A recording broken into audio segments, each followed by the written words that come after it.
The monsoon winds whisper through the ancient valleys of the Indus, carrying secrets from a time when the world was young and possibilities stretched endless as the horizon. Picture this: towering cities of red brick rising from fertile plains, their streets laid out in perfect grids, their drainage systems more sophisticated than anything Europe would see for another 1,000 years. This was ancient India, a civilization that flourished when most of the world still huddled around fires telling stories of gods and monsters. But what if those stories had taken a different turn? What if, instead of divine kings and sacred hierarchies, the people of ancient India had discovered something revolutionary, something that wouldn't appear in the Western world for centuries to come? Tonight, we journey into a realm of possibility, where the great minds of the subcontinent stumbled upon an idea that could have changed the course of human history itself. Welcome to History for Sleep, where we explore the shadows of what might have been. I'm your guide through these twilight realms of alternate history, where the past becomes a canvas for imagination and the impossible feels tantalizingly real. Close your eyes and let your mind drift back through the mists of time, to an India where the voice of the common person echoed through marble halls, where decisions that shaped empires were made not by the whims of kings, but by the collective wisdom of the many. Imagine, if you will, the year 2500 BCE. While Mesopotamian city-states bow before their god-kings and Egyptian pharaohs proclaim themselves divine, something extraordinary is stirring in the river valleys of the Indus. The great cities of Harappa and Mohenjo-daro pulse with an energy unlike anywhere else on Earth. But in our alternate timeline, these aren't just marvels of urban planning and engineering. They're laboratories of human governance, where an idea is taking root that will bloom into something the world has never seen. The story begins not with kings or priests, but with merchants. Picture Vasudeva, a trader whose caravans carry precious goods across the dusty highways between cities. His hands are weathered from years of handling silk and spices, his eyes sharp from calculating profits and losses under desert stars. But Vasudeva is more than a merchant. He's a dreamer, a man who sees patterns not just in trade routes, but in the flow of human affairs. One evening, as the sun sets over the Indus and the city of Harappa settles into its nightly rhythm, Vasudeva sits in the great assembly hall with his fellow traders. They're debating a problem that has plagued their community for months: how to fairly distribute water rights during the dry season. The usual method would be to appeal to the priest-king to offer sacrifices and hope for divine favour. But tonight, something different happens. Why should we rely on one man's wisdom? Vasudeva asks, his voice carrying across the assembled crowd. Are we not all children of the same rivers? Do we not all share the burden of making our city prosper? His words hang in the air like incense smoke, heavy with possibility. An elderly woman named Kamala, her arms adorned with bangles that catch the lamplight, stands to respond. She's a weaver whose textiles are prized throughout the known world, but more than that, she's a thinker. The young merchant speaks truly, she says, her voice steady and sure. When we weave cloth, we use many threads. No single thread, however strong, can make a fabric alone. This is the moment. This is where our alternate history diverges from the path we know. Instead of deferring to priestly authority or royal decree, these ancient Indians are about to stumble upon something revolutionary. The idea that collective wisdom might surpass individual authority, that the voice of the many might be wiser than the judgment of the few. The debate continues through the night. Farmers speak of their knowledge of the land. Craftsmen share their understanding of materials and techniques. Mothers offer insights into raising children and managing households. Slowly, a consensus emerges, not imposed from above, but growing organically from the ground up, like rice shoots pushing through fertile mud. By dawn, they've established something unprecedented. A council of voices, where decisions affecting the community would be made through discussion and agreement rather than royal proclamation. They don't yet have a word for what they've created. The term democracy won't be coined for another 2 millennia in a land far to the west. But the seed has been planted, and it will grow in ways none of them can imagine. Word of the Harappan experiment spreads along the trade routes like wildfire through dry grass. In Mohenjo-daro, another great city of the Indus Valley, similar councils begin to form. The idea spreads not through conquest or religious mandate, but through the simple human recognition of something that works. Merchants carry the concept along with their goods, sharing stories of cities where decisions are made through discussion rather than decree. But innovation rarely comes without resistance. Picture the scene in the temple complex of Harappa, where the priest-king Maharaja Indrasena holds court. His robes are magnificent, woven with gold thread, and adorned with precious stones that catch the morning light streaming through carved windows. For generations his family has ruled by divine right, their authority as unquestionable as the rising sun. Now, suddenly, that authority is being challenged not by rival kings or foreign invaders, but by the very people he governs. The merchants, the farmers, the craftsmen who once bowed before his throne are gathering in circles, making decisions without consulting him. The natural order of things, as ancient as the stars themselves, is being turned upside down. "This is madness," Indrasena declares to his council of advisors, his voice echoing through the sacred chamber. "The gods have ordained that power flow from the divine through the royal bloodline. To upset this balance is to invite chaos upon our heads." His chief advisor, a wizened priest named Agastya, whose beard flows white as river foam, nods gravely. "The people forget their place, Your Majesty. They think themselves capable of wisdom that belongs only to those touched by divine favour. But not everyone in the royal court agrees." Standing at the edge of the assembly is Prince Arjuna, the king's youngest son, whose eyes burn with curiosity about this new way of governance. Unlike his older brothers, who spend their days hunting and practicing warfare, Arjuna has always been drawn to questions of justice and fairness. He's spent countless hours walking among the common people, listening to their concerns, understanding their struggles.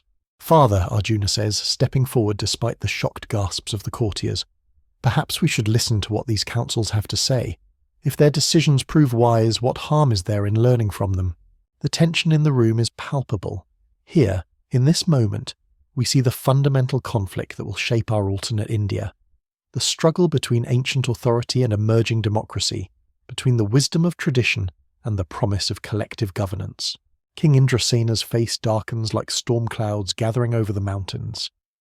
"You would have us abandon the ways of our ancestors, the sacred order that has brought prosperity to our lands for countless generations?" "I would have us consider," Arjuna replies, his voice steady despite the weight of his father's displeasure, "that perhaps our ancestors' greatest gift was not their specific ways of governing, but their willingness to adapt and grow. Did they not transform from nomadic tribes into builders of great cities? If they could change, why cannot we?" This philosophical debate between father and son echoes across generations, representing the eternal tension between continuity and change. In our timeline, Prince Arjuna will become a key figure in the development of Indian democratic thought, a bridge between the old world of divine kingship and the new world of collective decision-making. Meanwhile, in the workshops and marketplaces of Harappa, the democratic experiment continues to evolve. The councils that began as simple gatherings to resolve water rights have expanded their scope. They're making decisions about trade regulations, settling disputes between families, even planning the construction of new buildings and roads. Kamala the Weaver has emerged as one of the most respected voices in these assemblies. Her ability to see patterns, honed through years of creating intricate textiles, serves her well in understanding the complex relationships between different groups within the city. She's developed what we might recognize as early principles of democratic governance, the importance of listening to all voices, the need for transparent decision-making, the value of compromise and consensus. "A city is like a great tapestry," she often says, addressing the assembled citizens under the shade of ancient fig trees. "Each thread must be strong in itself, but it gains its true meaning only when woven together with others. Pull one thread too tight, and the whole fabric distorts. Leave one thread slack, and weakness spreads throughout the weave." These aren't just pretty metaphors. They're the foundational principles of a new form of governance, emerging from the practical wisdom of people who understand how things work in the real world. The idea that strength comes from unity rather than domination, that wisdom emerges from collective deliberation rather than individual authority, that a society thrives when all its members have a voice in shaping their common destiny. As word of the Harappan Council spreads throughout the Indus Valley, we begin to see variations on the democratic theme emerging in different cities. In Dolavera, a trading centre perched on an island in the Rann of Kutch, the council system adapts to the needs of a merchant republic.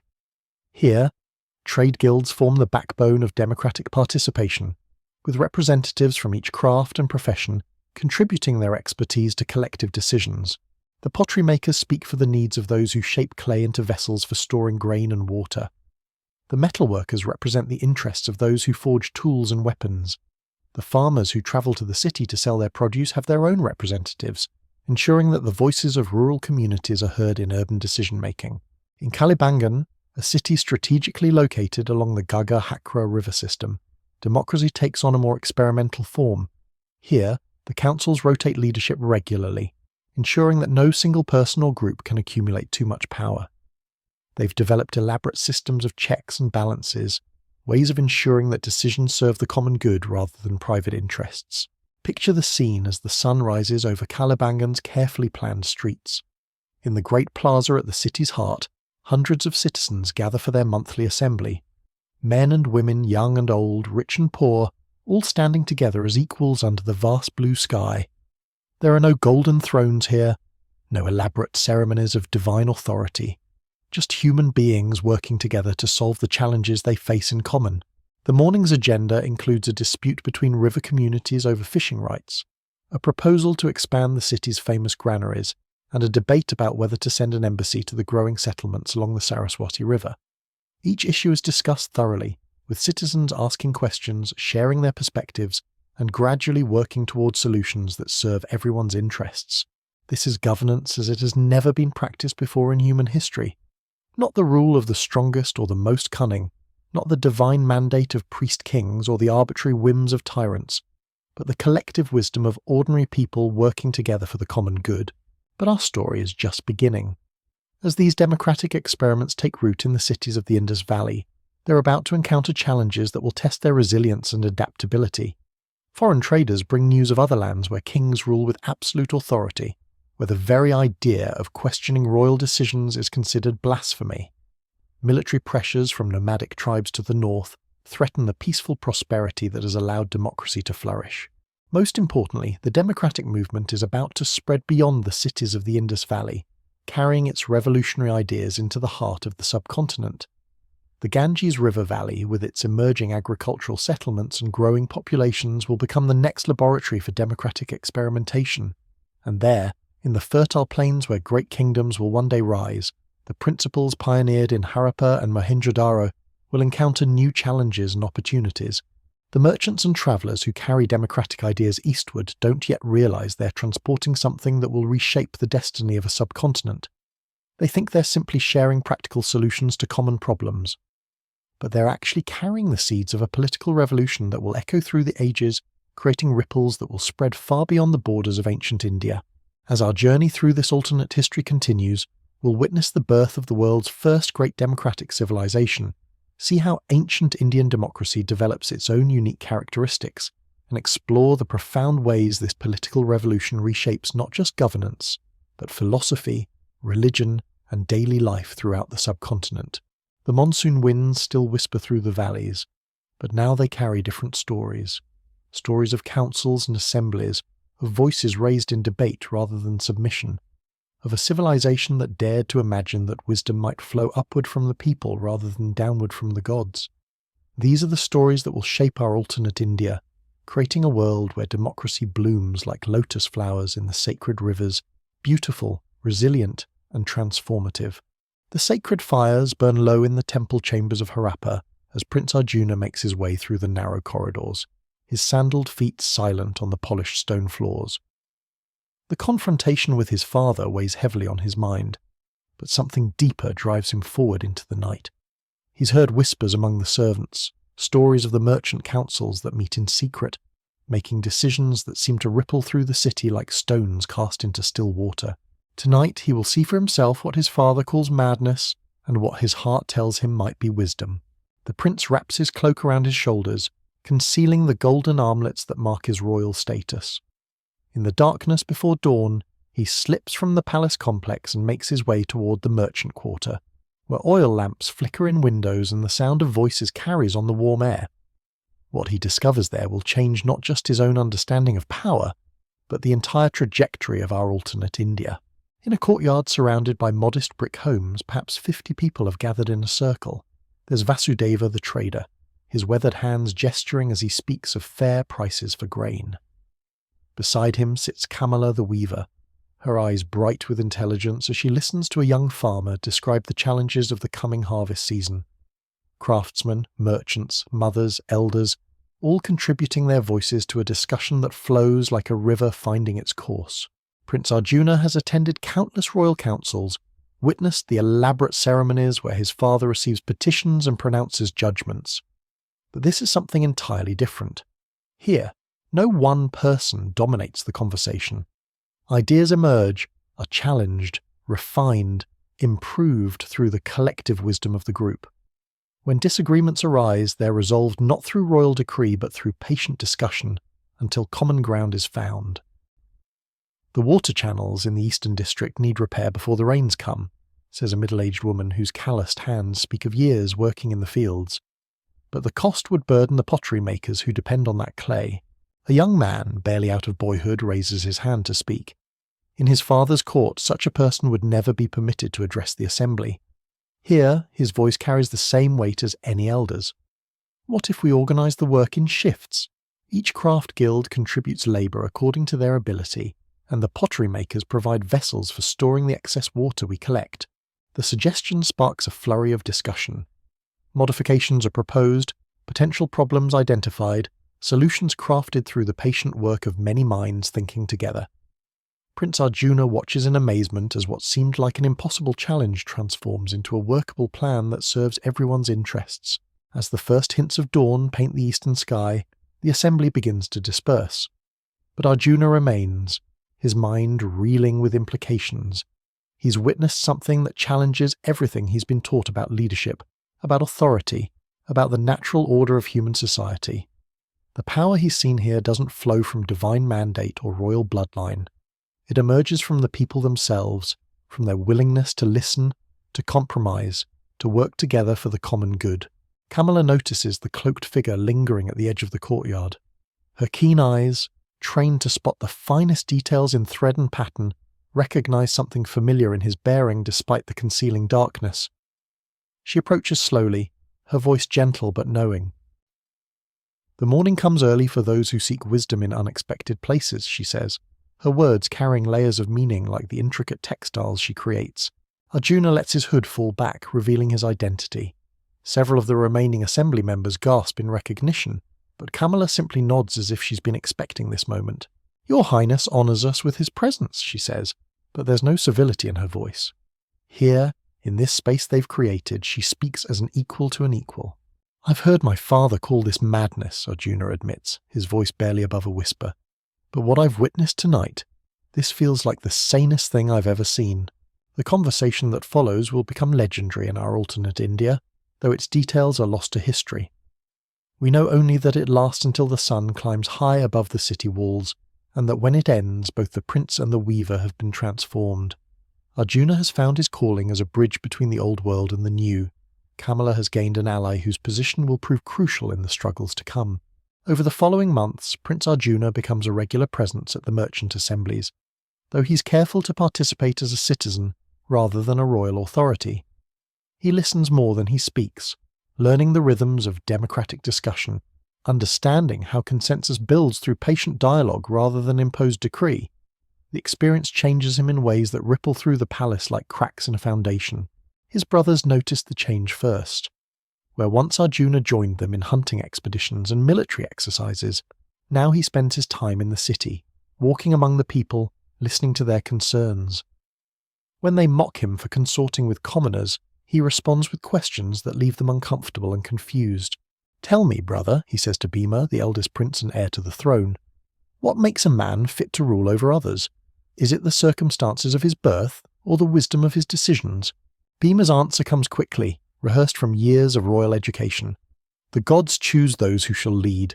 Royal blood carries divine favour. It has always been so. But has it always been wise? Arjuna presses. If the gods are truly wise, would they not want their chosen rulers to make decisions that serve all people, not just the wealthy and powerful?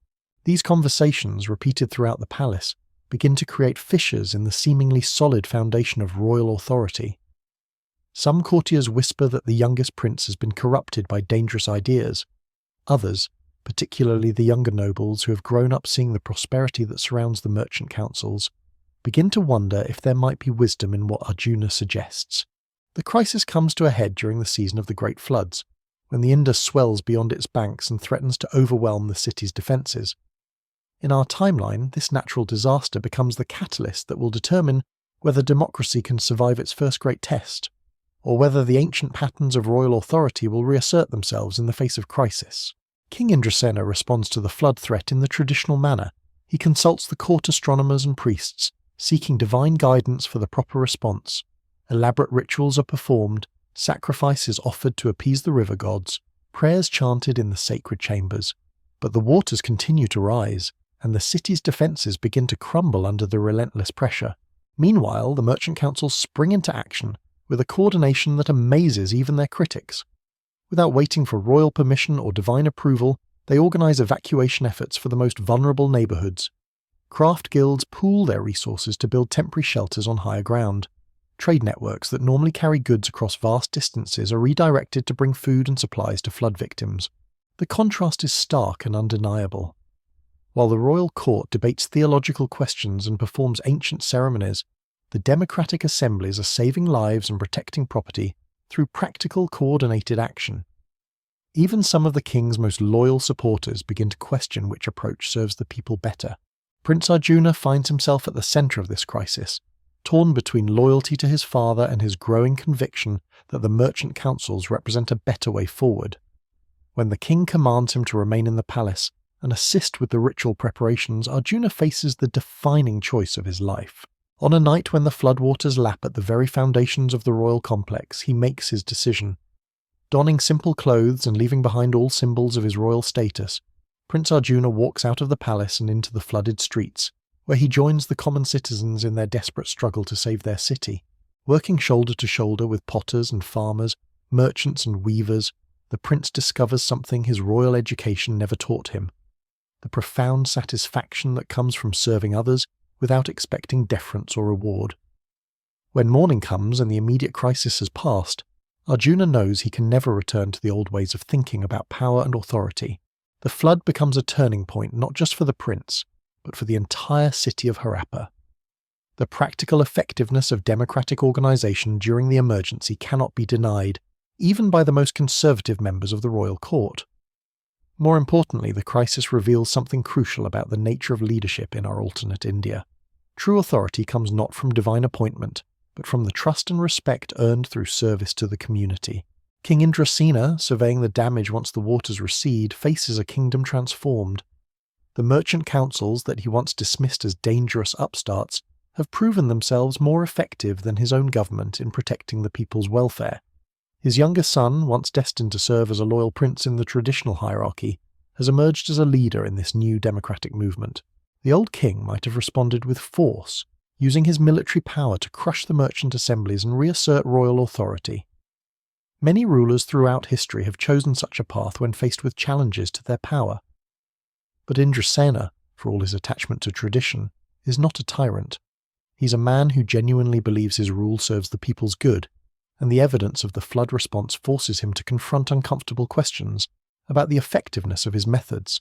The meeting between father and son, when it finally comes, takes place not in the throne room but in the royal gardens, where they can speak as men rather than as king and subject. The conversation that unfolds there will shape not just their personal relationship but the future of democratic development throughout the Indus Valley. "You have chosen your path," the king says, his voice heavy with sorrow and resignation. "I cannot say I understand it, but I cannot deny what my own eyes have seen.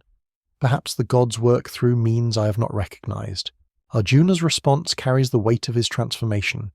"Father, I have not abandoned the values you taught me. Justice, service to the people, the pursuit of wisdom, these remain my guides. But I have learned that these values might be better served through new methods than old ones." This reconciliation between traditional authority and democratic innovation becomes a model for similar transformations throughout the Indus Valley. Rather than violent revolution or bitter conflict, our alternate India finds a path of gradual evolution, where old wisdom and new methods learn to work together for the common good. As news of the Harappan transformation spreads along the trade routes, other cities begin their own democratic experiments. But each community adapts the basic principles to their own unique circumstances, creating a rich diversity of democratic forms that will become one of the defining characteristics of our alternate Indian civilization. In the coastal trading centres, democracy takes on a maritime character, with ship captains and dock workers playing prominent roles in civic assemblies. Mountain communities develop systems that reflect their need for cooperation in harsh environments, where survival depends on everyone contributing their skills and resources. Agricultural regions create councils that follow the rhythms of planting and harvest, making crucial decisions during the seasons when farmers can gather together. This diversity of democratic forms prevents any single model from becoming rigid or dogmatic. Instead, our alternate India develops a flexible, adaptive approach to governance that can respond to changing circumstances while maintaining its core commitment to collective decision-making and shared authority.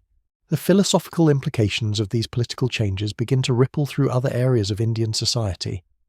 Religious thinkers start to question hierarchical models of spiritual authority, wondering if divine wisdom might be accessible to ordinary people rather than reserved for a priestly class. Artists and craftsmen explore new forms of expression that celebrate collective rather than individual achievement. Even family structures begin to evolve as the principles of democratic participation influence relationships between parents and children, husbands and wives. But perhaps the most profound changes are happening in the realm of education. The democratic assemblies quickly discover that effective self-governance requires citizens who can think critically, communicate clearly, and understand complex issues.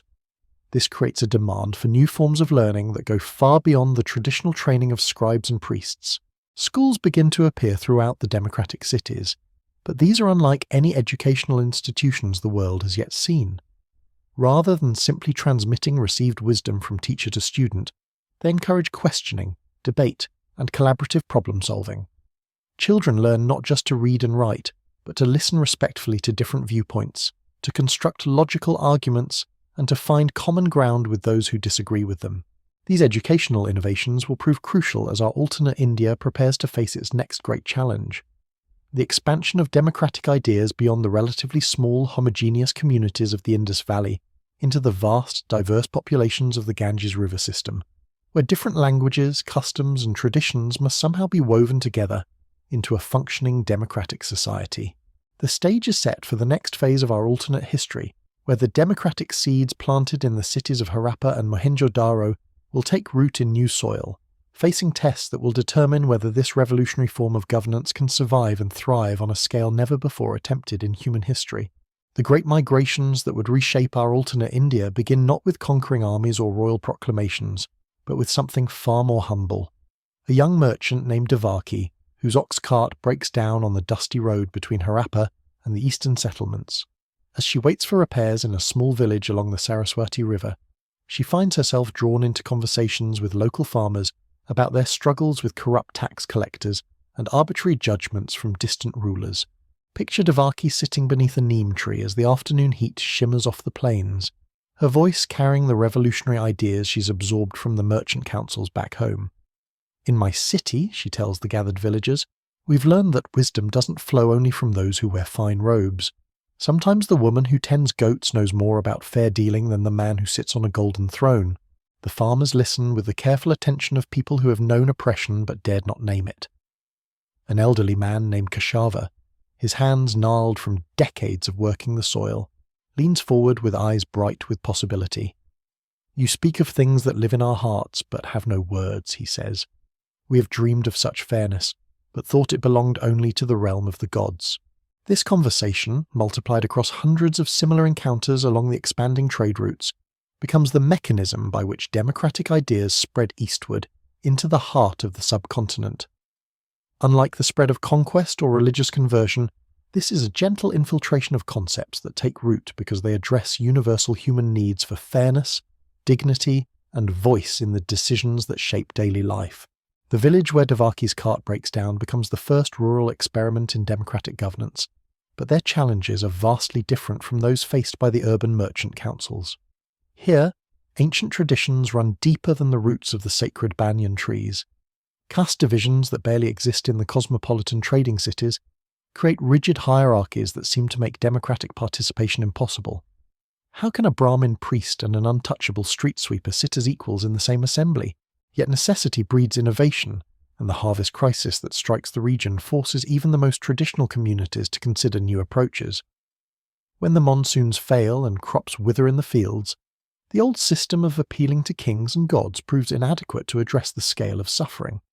Families face starvation while grain rots in distant warehouses, held by merchants who hoard supplies to drive up prices. Kashava, inspired by Devaki's stories of collective decision-making, calls for a gathering of all the village's inhabitants. The response is explosive. Upper-caste landowners refuse to sit with lower-caste labourers. Religious authorities denounce the mixing of social orders as a violation of cosmic law. Even some of the poorest villagers hesitate to challenge traditions that have shaped their understanding of the world since childhood. But hunger is a powerful teacher, and slowly, reluctantly, people begin to gather in the village square. What emerges from these early assemblies isn't the smooth consensus-building Devaki described from Harappa, but something more raw and contentious. Voices raised in anger, accusations flying across caste lines, bitter disputes over resources that have festered for generations. Yet something remarkable happens in the midst of this chaos. A solution emerges that no single person could have conceived alone.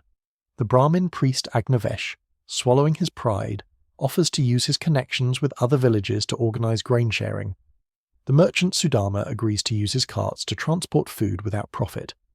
The untouchable labourer Chandala, whose knowledge of wild plants has sustained his family through previous famines, teaches others how to find nutrition in foods the upper castes have always ignored.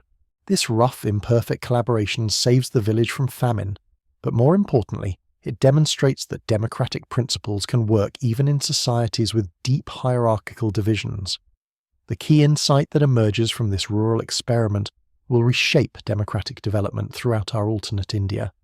Effective governance doesn't require the elimination of all social differences, but rather the creation of spaces where those differences can contribute to collective wisdom rather than perpetuate division. Word of the village's success spreads along the river valleys like seeds carried on the wind. Other rural communities begin their own experiments in democratic governance, each adapting the basic principles to their unique circumstances. In some villages, traditional caste assemblies evolve into more inclusive councils. In others, entirely new institutions emerge that bypass old hierarchies altogether. The diversity of approaches creates a rich laboratory of democratic innovation. Some communities develop rotating leadership systems that ensure different castes and occupations take turns guiding collective decisions. Others create specialized councils for different types of issues, recognizing that the farmer's expertise in crop management doesn't necessarily translate to wisdom about trade disputes or religious ceremonies. Most significantly, these rural experiments begin to challenge the fundamental assumptions that underlie traditional Indian society. If a sweeper's voice proves valuable in village assemblies, perhaps the cosmic order that assigns people to fixed social positions isn't as immutable as the priests claim. If collective decision-making leads to better outcomes than royal decree, perhaps divine authority doesn't flow exclusively through established hierarchies. These philosophical challenges create ripples that extend far beyond questions of governance. Religious reformers begin to argue that spiritual wisdom, like political wisdom, might be accessible to all people rather than reserved for a priestly elite. Artists start creating works that celebrate common labourers alongside kings and gods. Even the Sanskrit language begins to evolve, developing new vocabulary to describe concepts of equality and collective participation that have no precedent in traditional texts. But the most profound changes are occurring in the great cities that are beginning to emerge along the Ganges river system.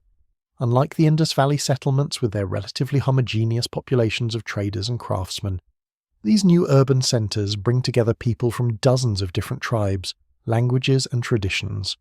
The challenge of creating democratic institutions that can serve such diversity pushes political innovation in directions never before attempted in human history. Picture the city of Prayaga, situated at the confluence of great rivers where trade routes from across the subcontinent converge. Its streets buzz with languages from the mountains of the north to the tropical coasts of the south. Merchants from the Indus Valley cities mingle with tribal chiefs from the forest kingdoms. Buddhist monks debate with Vedic priests, and farmers from dozens of different regions bring their unique crops to bustling markets.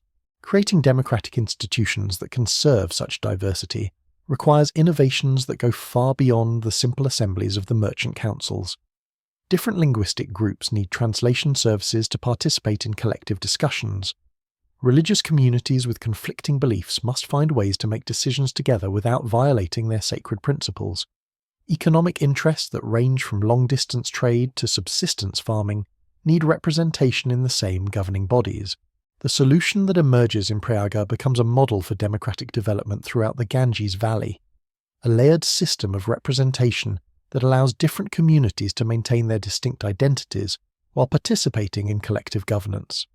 Neighbourhood assemblies handle local issues within linguistic or cultural groups. District councils bring together representatives from different neighbourhoods to address broader concerns. Citywide assemblies deal with issues that affect everyone, regardless of their background. This multi-layered approach allows democracy to function at a scale never before attempted, but it also creates new challenges. How do you prevent wealthy communities from dominating poorer ones? How do you ensure that minority voices aren't drowned out by majority decisions? How do you balance the needs of different regions, occupations, and belief systems in ways that serve the common good? The answers that emerge from these experiments will shape the character of our alternate Indian democracy for centuries to come. One crucial innovation is the development of what we might recognize as early forms of constitutional protections for minority rights. Certain fundamental principles such as access to water and protection from violence are declared beyond the reach of majority vote. Religious communities are guaranteed the right to practice their faiths without interference, even when their beliefs conflict with majority opinion. Another key development is the creation of specialized institutions to handle different types of decisions. Military matters are handled by assemblies of those with relevant experience, including professional soldiers, veterans, and community leaders who have demonstrated courage in defending their people. Religious questions are addressed by councils that include representatives from all major faith traditions, working together to find solutions that respect everyone's beliefs while serving practical needs. Perhaps most importantly, these early democratic institutions develop sophisticated methods for handling disagreement and conflict. Rather than seeing dissent as a threat to social order, they learn to view it as a source of strength that can reveal problems and generate better solutions.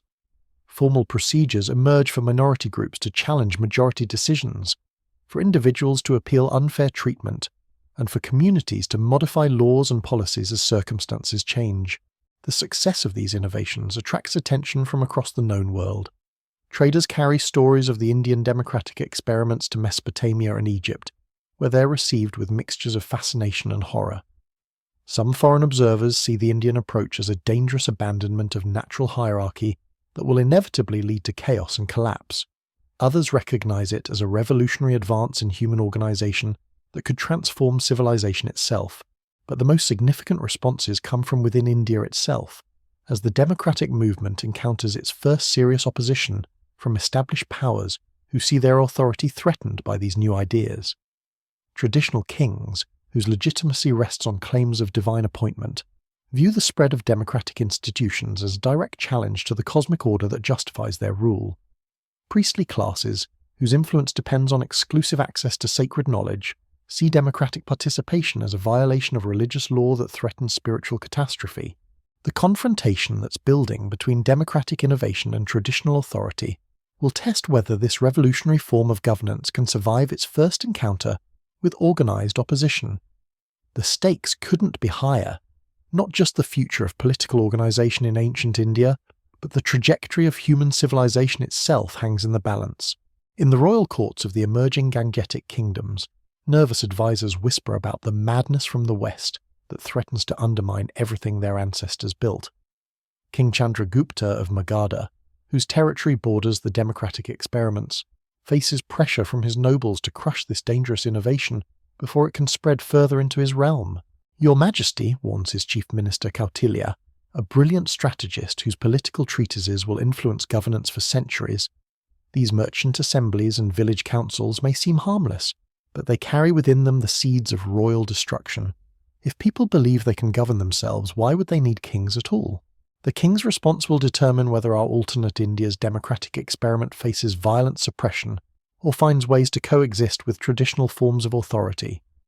The decision he makes in the coming months will echo through history, shaping not just the political development of the subcontinent, but the entire trajectory of human governance. As monsoon clouds gather over the Ganges Valley, heavy with the promise of transformation.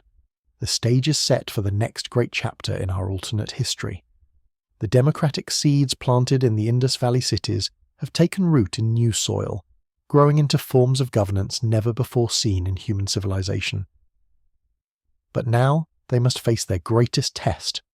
Can revolutionary ideas about power and participation survive when confronted by the full weight of traditional authority, backed by armies and claiming divine sanction?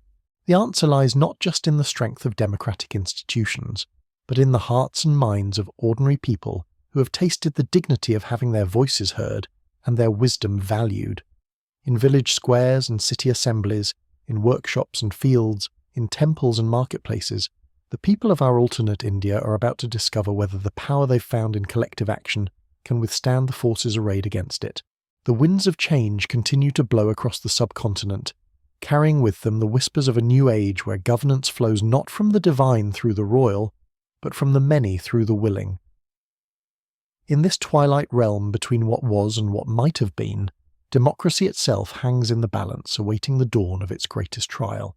The royal war elephants trumpet in the distance as King Chandragupta paces the marble floors of his palace in Pataliputra, their calls echoing across the Ganges like thunder before a storm. His kingdom of Magadha has grown mighty through conquest and divine mandate, its armies feared from the mountain passes to the southern seas. Yet now, in the quiet chambers where power has always spoken in whispers and royal decrees, a different kind of revolution stirs in the shadows. Reports flood in from his border territories, carried by merchants and spies alike. Villages where tax collectors once ruled with absolute authority now face assemblies of farmers who question every demand. Cities where royal governors made unilateral decisions discover councils of citizens who debate the wisdom of each policy.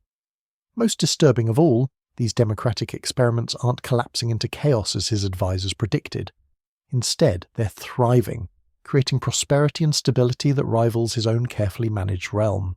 Kautilya spreads scrolls across the council table, his weathered fingers tracing trade routes where dangerous ideas flow like rivers in flood season.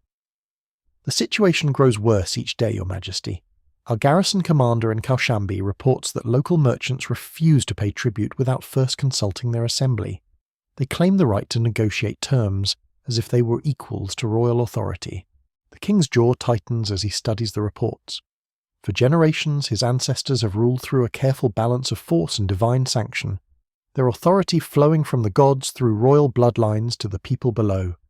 This natural order has brought peace to vast territories, unified diverse tribes under common law, and created the stability necessary for trade and culture to flourish. Now, suddenly, that ancient compact is being challenged by shopkeepers and farmers who think themselves capable of wisdom, reserved for those trained from birth to rule. What do they want? Chandragupta asks, though he fears he already knows the answer. Everything, Your Majesty. They want voices in decisions about taxes, about trade regulations, about military conscription. They speak of representation and collective wisdom, as if governance were some craft that any person could master through practice. Kautilya's voice carries the disdain of a scholar who has spent decades studying the subtle arts of statecraft. They fail to understand that ruling requires not just good intentions, but deep knowledge of law, strategy, diplomacy, and human nature that takes a lifetime to acquire. Yet even as the royal court debates how to respond to this democratic challenge, word arrives that complicates their calculations. Prince Bindusara, the king's eldest son and heir to the throne, has disappeared from the palace. His personal guards report that he left before dawn, taking only simple travelling clothes and a small purse of coins. More troubling still, servants whisper that he's been seen in the city's market districts, listening to the democratic assemblies that have begun forming even within the heart of Magadha itself. The prince's journey into the world of common citizens mirrors that of Arjuna generations earlier, but takes place in a very different context. Where Arjuna discovered democracy in its infancy, Bindusara encounters it as a mature movement with established practices and growing confidence. The assemblies he observes in Pataliputra's merchant quarter have learned from decades of experimentation in other cities, developing sophisticated methods for managing disagreement, ensuring broad participation, and making decisions that serve diverse interests. Picture the young prince, his royal education filled with theories of governance and divine authority, witnessing something that challenges every assumption he's been taught. In a courtyard surrounded by modest workshops, He watches as a heated debate unfolds between leatherworkers and metalsmiths over the location of a new market hall. Both groups have legitimate concerns, both present reasonable arguments, yet their interests seem fundamentally opposed.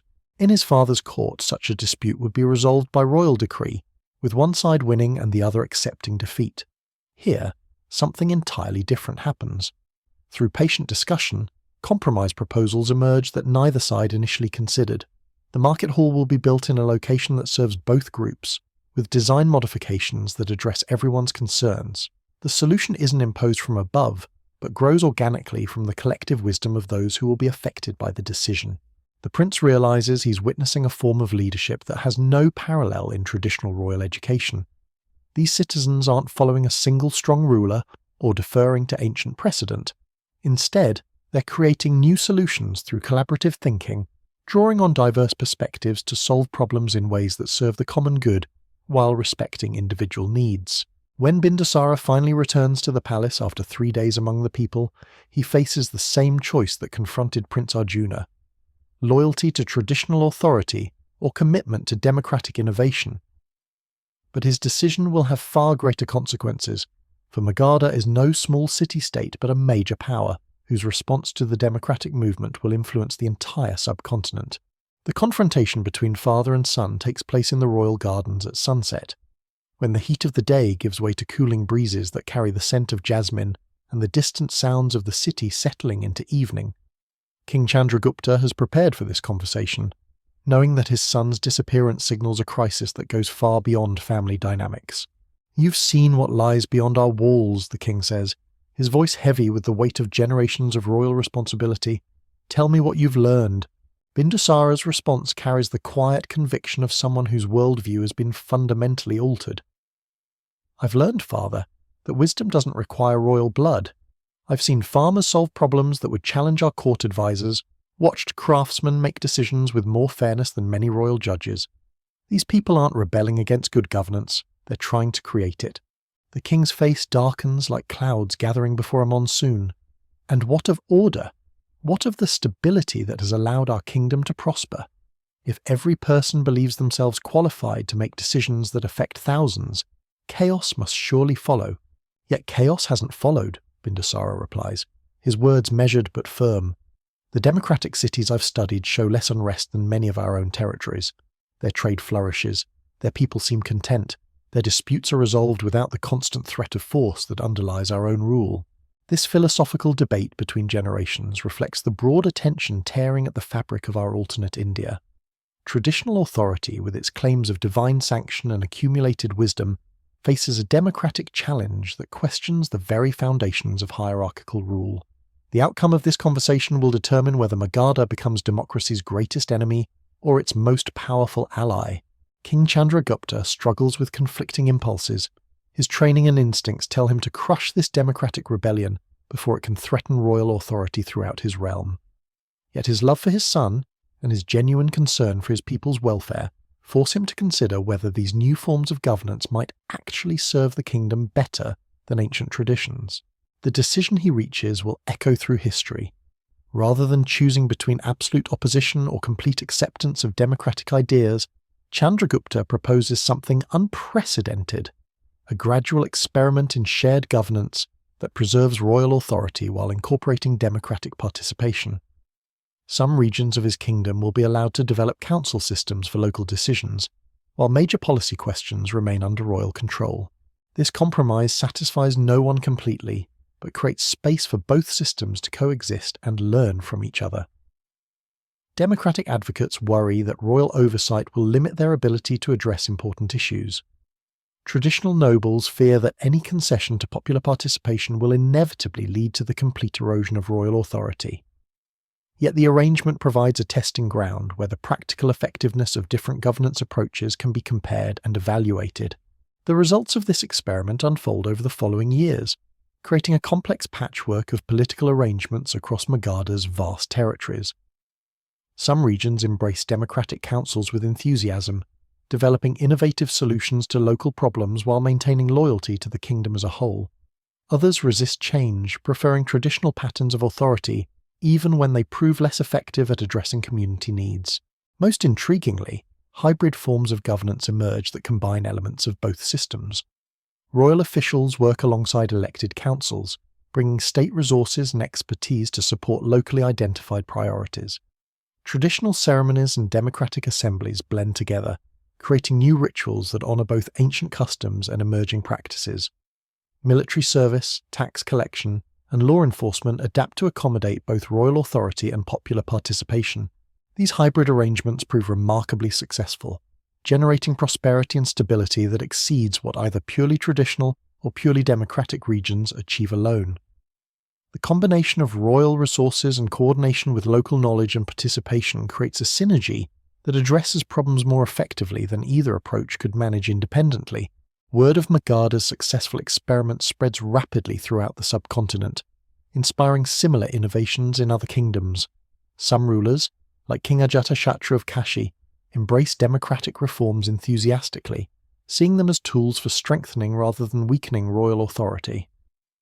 Others, particularly in regions where traditional hierarchies run deepest, resist change violently, leading to conflicts that will reshape the political landscape of ancient India. The intellectual ferment created by these political experiments extends far beyond questions of governance. Philosophers begin developing new theories about the nature of authority, justice, and human relationships. The great sage Gautama, who will later be known as the Buddha, draws on democratic principles in developing his revolutionary approach to spiritual community, where enlightenment comes through collective practice rather than priestly mediation. Artists and poets find inspiration in democratic themes, creating works that celebrate the wisdom of common people and the beauty of cooperative endeavour.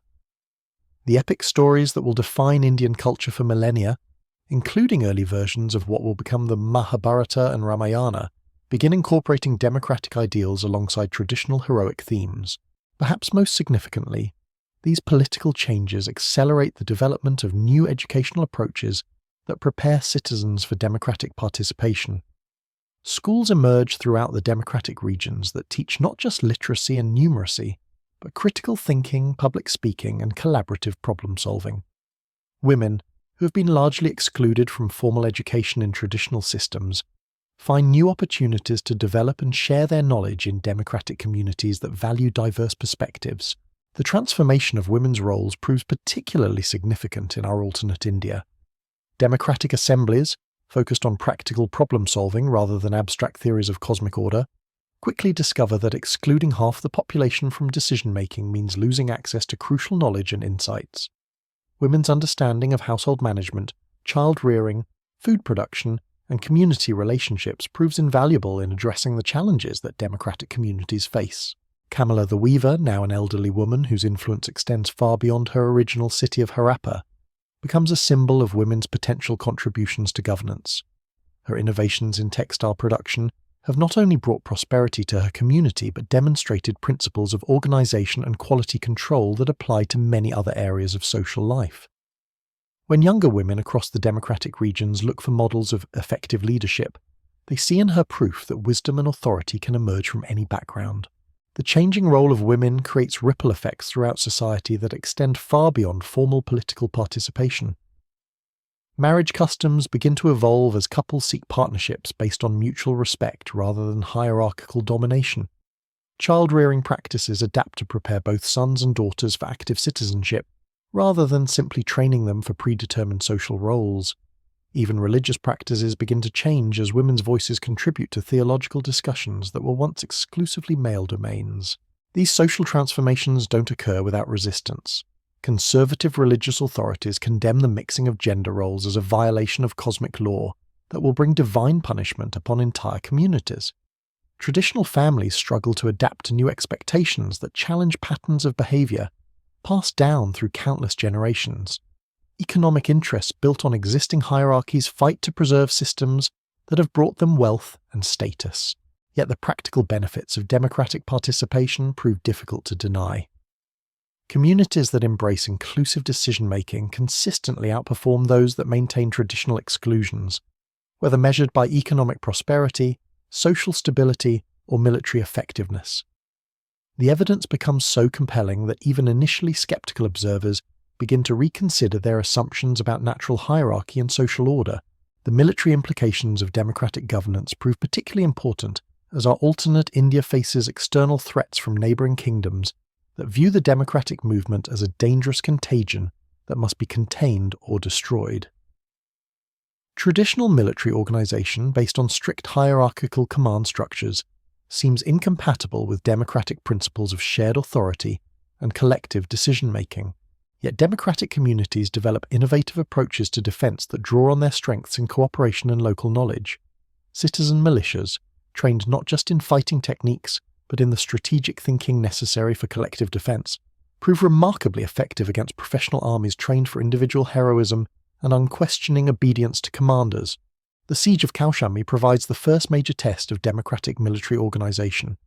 When King Pradyota of Avanti launches an invasion intended to crush the democratic experiments before they can spread further, the city's defenders face a professional army equipped with the latest military technology and trained in traditional warfare tactics. The democratic response surprises everyone, including the defenders themselves.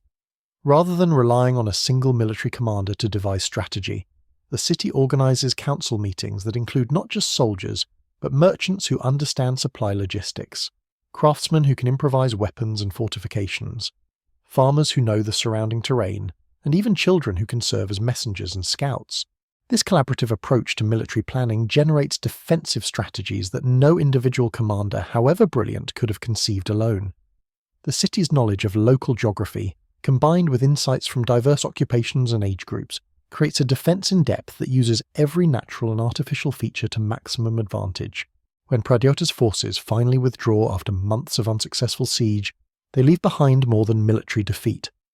They carry with them stories of an entirely new form of social organisation that achieved what traditional kingdoms, with all their resources and professional expertise, could not match. These stories, spreading throughout the networks of soldiers, merchants and diplomats, accelerate the spread of democratic ideas far beyond the original experimental regions. The victory at Kaushambi marks a turning point in our alternate history. Democratic governance has proven itself not just as an interesting experiment in local administration, but as a viable alternative to traditional monarchy that can compete successfully with established powers in every arena, from economic development to military defence. Yet this success also creates new challenges. As democratic ideas spread more rapidly throughout the subcontinent, they encounter diverse cultures and traditions that require different approaches to implementation. The methods that worked in the relatively homogeneous trading cities of the Indus Valley, or even in the mixed communities of the Ganges Plains, must adapt to serve the needs of mountain tribes with ancient clan structures, forest peoples with shamanistic traditions, and coastal communities with maritime cultures. Each new context requires democratic innovators to develop fresh solutions while maintaining core principles of participation and collective decision-making. The diversity of approaches that emerges creates a rich laboratory of political experimentation that will influence governance theories for centuries to come. In the hill kingdoms of the north, democracy adapts to clan structures by creating councils of family representatives who deliberate on behalf of their extended kinship groups. Mountain communities, where survival depends on cooperation in harsh environments, develop consensus-building methods that ensure no one is excluded from decisions that affect the whole group's welfare. Forest peoples, with their traditions of shamanic leadership and spiritual decision-making, integrate democratic assemblies with ritual practices that honour both human wisdom and divine guidance. Coastal communities organise their councils around the rhythms of fishing seasons and monsoon cycles, creating flexible institutions that can respond quickly to changing conditions while maintaining long-term planning capabilities. The success of these adaptations demonstrates one of democracy's greatest strengths: its ability to take root in any cultural soil while respecting local traditions and values. Rather than imposing a single model of governance on diverse peoples, democratic principles prove flexible enough to honour different ways of life, while still providing effective means for collective decision-making. This flexibility becomes crucial as our alternate India prepares to face its next great challenge: the need to coordinate democratic communities across vast distances and diverse cultures in response to external threats and internal challenges that exceed the capacity of any single region to address alone. The monsoon winds that have carried democratic ideas across the subcontinent now whisper of greater storms approaching, challenges that will test whether this revolutionary form of governance can scale up from successful local experiments to effective large-scale coordination. The answers that emerge from this next phase of development will determine not just the future of our alternate India, but the trajectory of human political evolution itself. In temples and marketplaces, royal courts and village assemblies, the people of this transformed subcontinent sense that they stand at a crossroads of history. The democratic seeds planted generations ago in the cities of the Indus Valley have grown into a mighty tree whose branches now shelter millions of people. But whether this tree can withstand the storms ahead, and what fruit it will bear for future generations, remains to be seen. The sacred fires burn bright in the darkness, their light reflecting the hopes and fears of a civilization that has dared to imagine governance flowing upward from the people, rather than downward from the gods. In this twilight realm between what was and what might have been, the greatest experiment in human organization continues to unfold, its outcome balanced on the edge of possibility like a prayer whispered to the winds of change. The sacred lotus blooms in still waters, its petals unfurling to catch the first light of dawn, and so too does the great confederation that begins to take shape across our alternate India.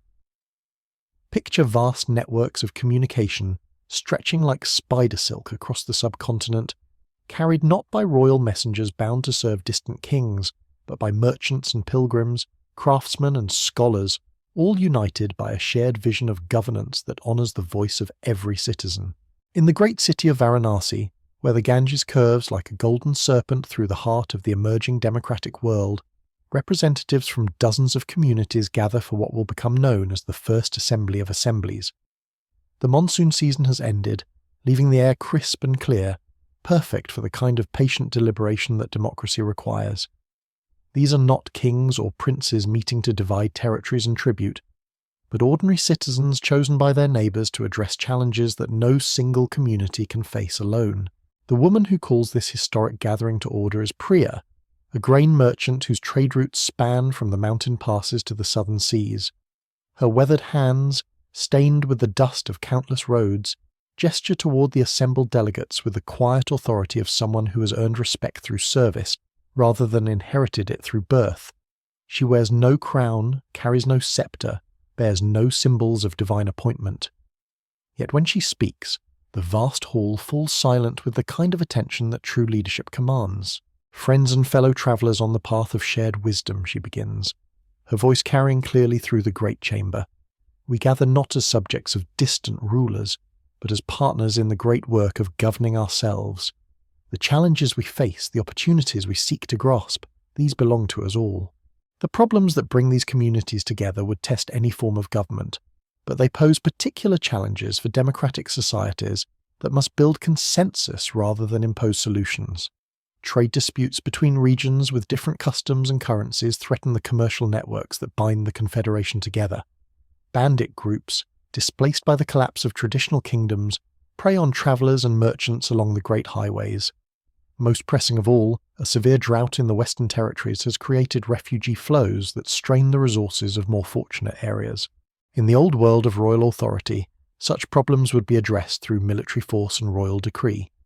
Kings would send armies to crush the bandits, impose uniform trade regulations by force, and relocate populations according to state needs without consulting those affected. The solutions might be swift, but they would serve the interests of power rather than the needs of people. The democratic approach requires something far more complex and time-consuming, the patient work of building understanding across different communities, finding solutions that serve everyone's interests while respecting local customs and autonomy. The debates that unfold in Varanasi over the following weeks become a masterclass in the art of large-scale democratic governance. Consider the challenge of the Western refugees, families fleeing failed harvests and seeking new homes where they can rebuild their lives. Traditional responses might involve forced resettlement, military camps, or simply turning away those who cannot prove their worth to local authorities. The democratic communities, however, approach the crisis as an opportunity to demonstrate their values in action. Delegates from the agricultural regions of the Ganges Delta describe how refugee families could help expand cultivation into previously unused lands, bringing new techniques and energy to farming communities. Representatives from growing cities explain how additional workers could accelerate construction projects and craft production. Mountain communities offer to share their knowledge of hill farming with refugees willing to settle in higher elevations, Most remarkably, the refugees themselves are included in these discussions. Rather than being treated as passive recipients of aid or unwanted burdens on society, they're invited to describe their skills, their needs, and their preferences for resettlement. Their voices, speaking of lost homes and desperate hopes, remind the assembled delegates that governance is ultimately about serving human needs rather than abstract principles. The solution that emerges from these discussions reflects the collaborative wisdom that has become democracy's greatest strength. Rather than mass resettlement imposed from above, a voluntary system develops where refugee families can choose from multiple options, joining established communities that need their skills, pioneering new settlements with support from the Confederation, or returning to their original homes with assistance for drought-resistant farming techniques. The success of this approach to the refugee crisis demonstrates something crucial about democratic governance at scale. It can address complex challenges more effectively than traditional authority, precisely because it draws on diverse perspectives and builds solutions from the ground up.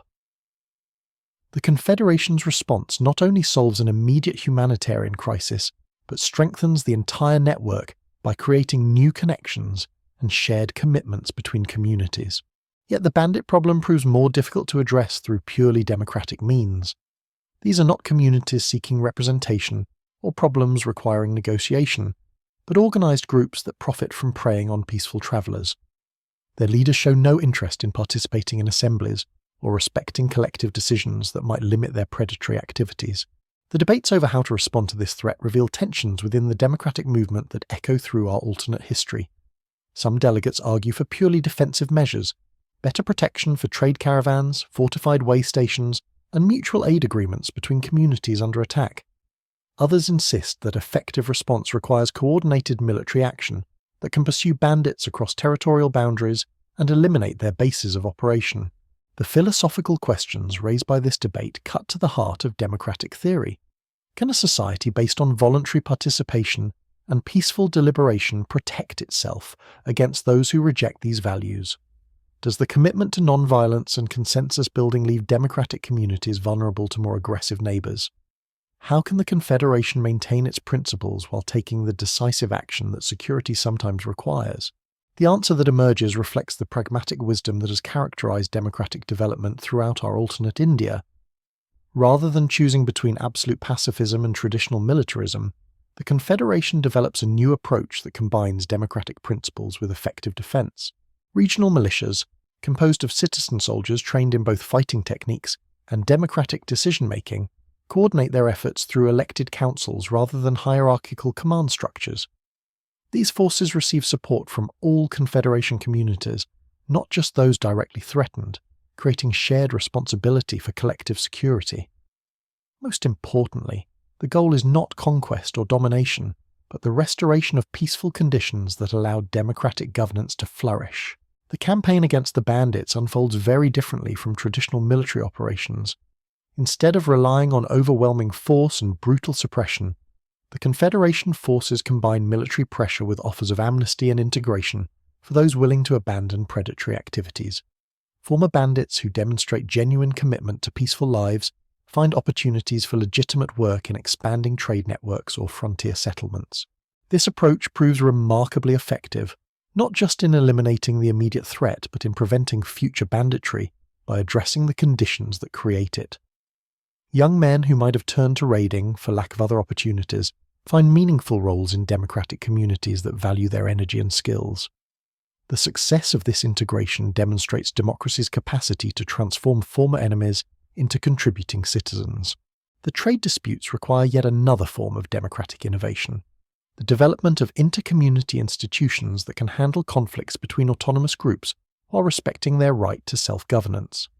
The solution that emerges draws on traditional Indian concepts of dharma, but adapts them for democratic rather than hierarchical societies.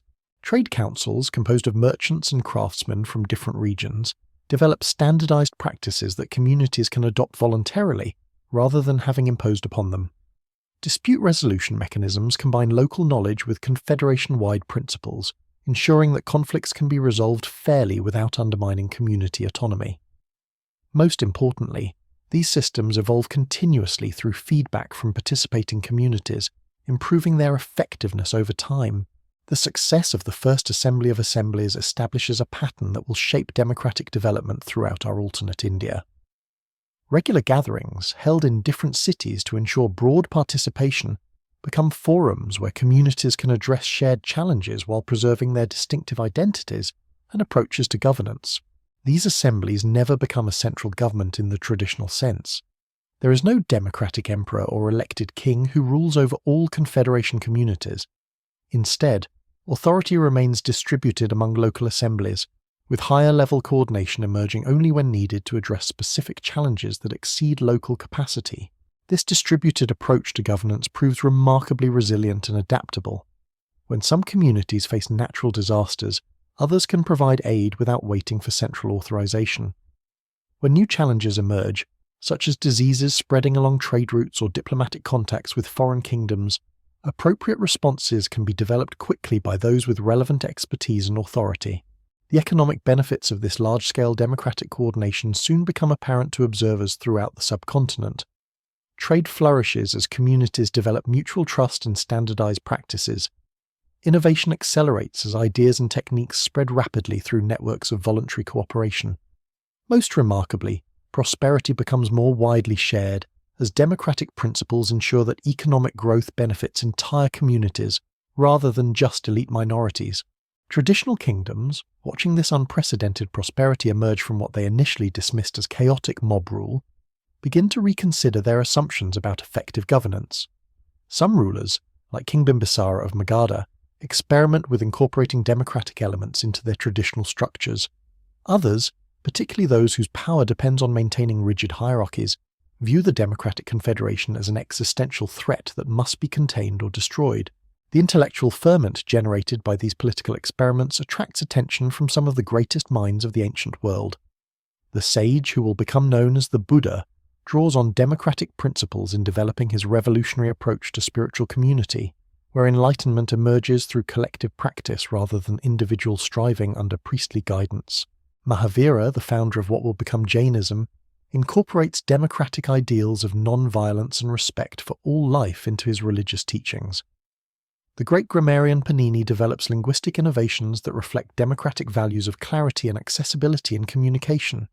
Even the Vedic priests, traditional guardians of hierarchical religious authority, begin adapting their practices to serve communities that expect participation rather than passive obedience. The transformation of religious life proves particularly significant in our alternate India. Traditional Hinduism, with its emphasis on caste hierarchy and priestly mediation between devotees and the divine, finds itself challenged by democratic communities that expect spiritual practices to serve human flourishing rather than maintain social divisions. New forms of religious expression emerge that honor ancient wisdom while embracing democratic values. Temple councils include representatives from all castes and occupations, making decisions about festivals and ceremonies through collective deliberation rather than priestly decree. Sacred texts are studied and interpreted by community members rather than being reserved for elite scholars. Most remarkably, women begin taking active roles in religious leadership, bringing perspectives that enrich spiritual understanding throughout the Confederation. These religious innovations don't replace traditional practices entirely, but they create space for new approaches that serve the needs of democratic communities. The result is a rich diversity of spiritual expression that reflects democracy's broader commitment to honoring different perspectives while building unity through shared values. The educational innovations that emerge from democratic communities prove equally transformative. Traditional education, focused on training scribes and priests to serve hierarchical institutions, gives way to new approaches that prepare all citizens for active participation in self-governance. Schools appear throughout the Confederation that teach not just literacy and numeracy, but critical thinking, public speaking, and collaborative problem-solving. Children learn to listen respectfully to different viewpoints, to construct logical arguments, and to find common ground with those who disagree with them. Most importantly, they practice these skills in real situations, participating in age-appropriate versions of the assemblies that govern their communities. Women's education receives particular attention in democratic communities that have discovered the practical benefits of including female perspectives in governance. Schools for girls, virtually unknown in traditional kingdoms, become common throughout the Confederation. Women's knowledge of household management, child-rearing, and community relationships proves invaluable in addressing the complex challenges that democratic societies face. The transformation of women's roles creates ripple effects throughout society that extend far beyond formal political participation. Marriage customs evolve as couples seek partnerships based on mutual respect, rather than hierarchical domination. Child-rearing practices adapt to prepare both sons and daughters for active citizenship, rather than simply training them for predetermined social roles. These social changes don't occur without resistance from conservative elements, who view them as dangerous departures from cosmic order. Religious authorities condemn the mixing of gender roles as violations of divine law. Traditional families struggle to adapt to new expectations that challenge patterns of behavior passed down through countless generations. Yet the practical benefits of inclusive decision-making prove difficult to deny. Communities that embrace democratic participation consistently outperform those that maintain traditional exclusions, whether measured by economic prosperity, social stability, or military effectiveness. The evidence becomes so compelling that even initially skeptical observers begin reconsidering their assumptions about natural hierarchy and social order. The military implications of democratic confederation prove particularly important as external threats emerge from neighbouring kingdoms that view the democratic movement as a dangerous contagion requiring containment or destruction. Traditional military organisation, based on strict hierarchical command structures, seems incompatible with democratic principles of shared authority and collective decision-making. Yet the Confederation develops innovative approaches to defence that draw on democratic strengths in cooperation and local knowledge. Citizen militias, trained not just in fighting techniques, but in strategic thinking necessary for collective defence, prove remarkably effective against professional armies trained for individual heroism and unquestioning obedience to commanders. The Confederation's military success stems not from superior weapons or tactics, but from the motivation that comes with fighting to defend a way of life that honours human dignity and potential. Soldiers who know their voices matter in the decisions that send them into battle fight with conviction that mercenaries and conscripts cannot match. More importantly, the Confederation's approach to conflict emphasises prevention over punishment, seeking to address the root causes of aggression, rather than simply responding to its symptoms. Diplomatic initiatives offer potential enemies opportunities for peaceful cooperation that serve their interests better than military conquest. Economic incentives make alliance more profitable than warfare. Cultural exchanges build understanding that reduces the fear and suspicion that fuel conflict. This comprehensive approach to security, combining military preparedness with diplomatic outreach and economic cooperation, creates a zone of stability and prosperity that gradually expands as neighbouring communities discover the benefits of democratic participation. Rather than spreading through conquest, the Confederation grows through voluntary association, as communities choose to adopt democratic practices that serve their needs better than traditional alternatives. The success of this organic expansion demonstrates one of democracy's most powerful characteristics, its ability to attract rather than compel adherence. Unlike imperial systems that require constant military pressure to maintain control over subject populations, the Democratic Confederation grows stronger as it grows larger, with each new member community adding to the collective wisdom and resources available for addressing shared challenges. Yet this success also creates new challenges that test the Confederation's capacity for adaptation and growth. As democratic communities spread across diverse cultural landscapes, from mountain valleys to coastal plains, from forest settlements to desert oases, they encounter traditions and customs that require fresh approaches to implementation. The methods that worked in the relatively homogeneous trading cities of the Indus Valley, or even in the mixed communities of the Ganges Plains, must adapt to serve the needs of tribal societies with ancient clan structures, forest peoples with shamanistic traditions, and coastal communities with maritime cultures that follow the rhythms of tide and season. Each new context requires democratic innovators to develop fresh solutions while maintaining core principles of participation and collective decision-making. The diversity of approaches that emerges creates a rich laboratory of political experimentation that influences governance theories for generations to come. In the hill kingdoms of the north, democracy adapts to clan structures by creating councils of family representatives who deliberate on behalf of their extended kinship groups. Mountain communities, where survival depends on cooperation in harsh environments, develop consensus-building methods that ensure no one is excluded from decisions affecting the whole group's welfare. Forest peoples, with their traditions of shamanic leadership and spiritual decision-making, integrate democratic assemblies with ritual practices that honor both human wisdom and divine guidance. Coastal communities organize their councils around the rhythms of fishing seasons and monsoon cycles, creating flexible institutions that can respond quickly to changing conditions while maintaining long-term planning capabilities. The success of these adaptations demonstrates democracy's greatest strength, its ability to take root in any cultural soil while respecting local traditions and values. Rather than imposing a single model of governance on diverse peoples, democratic principles prove flexible enough to honor different ways of life, while still providing effective means for collective decision-making.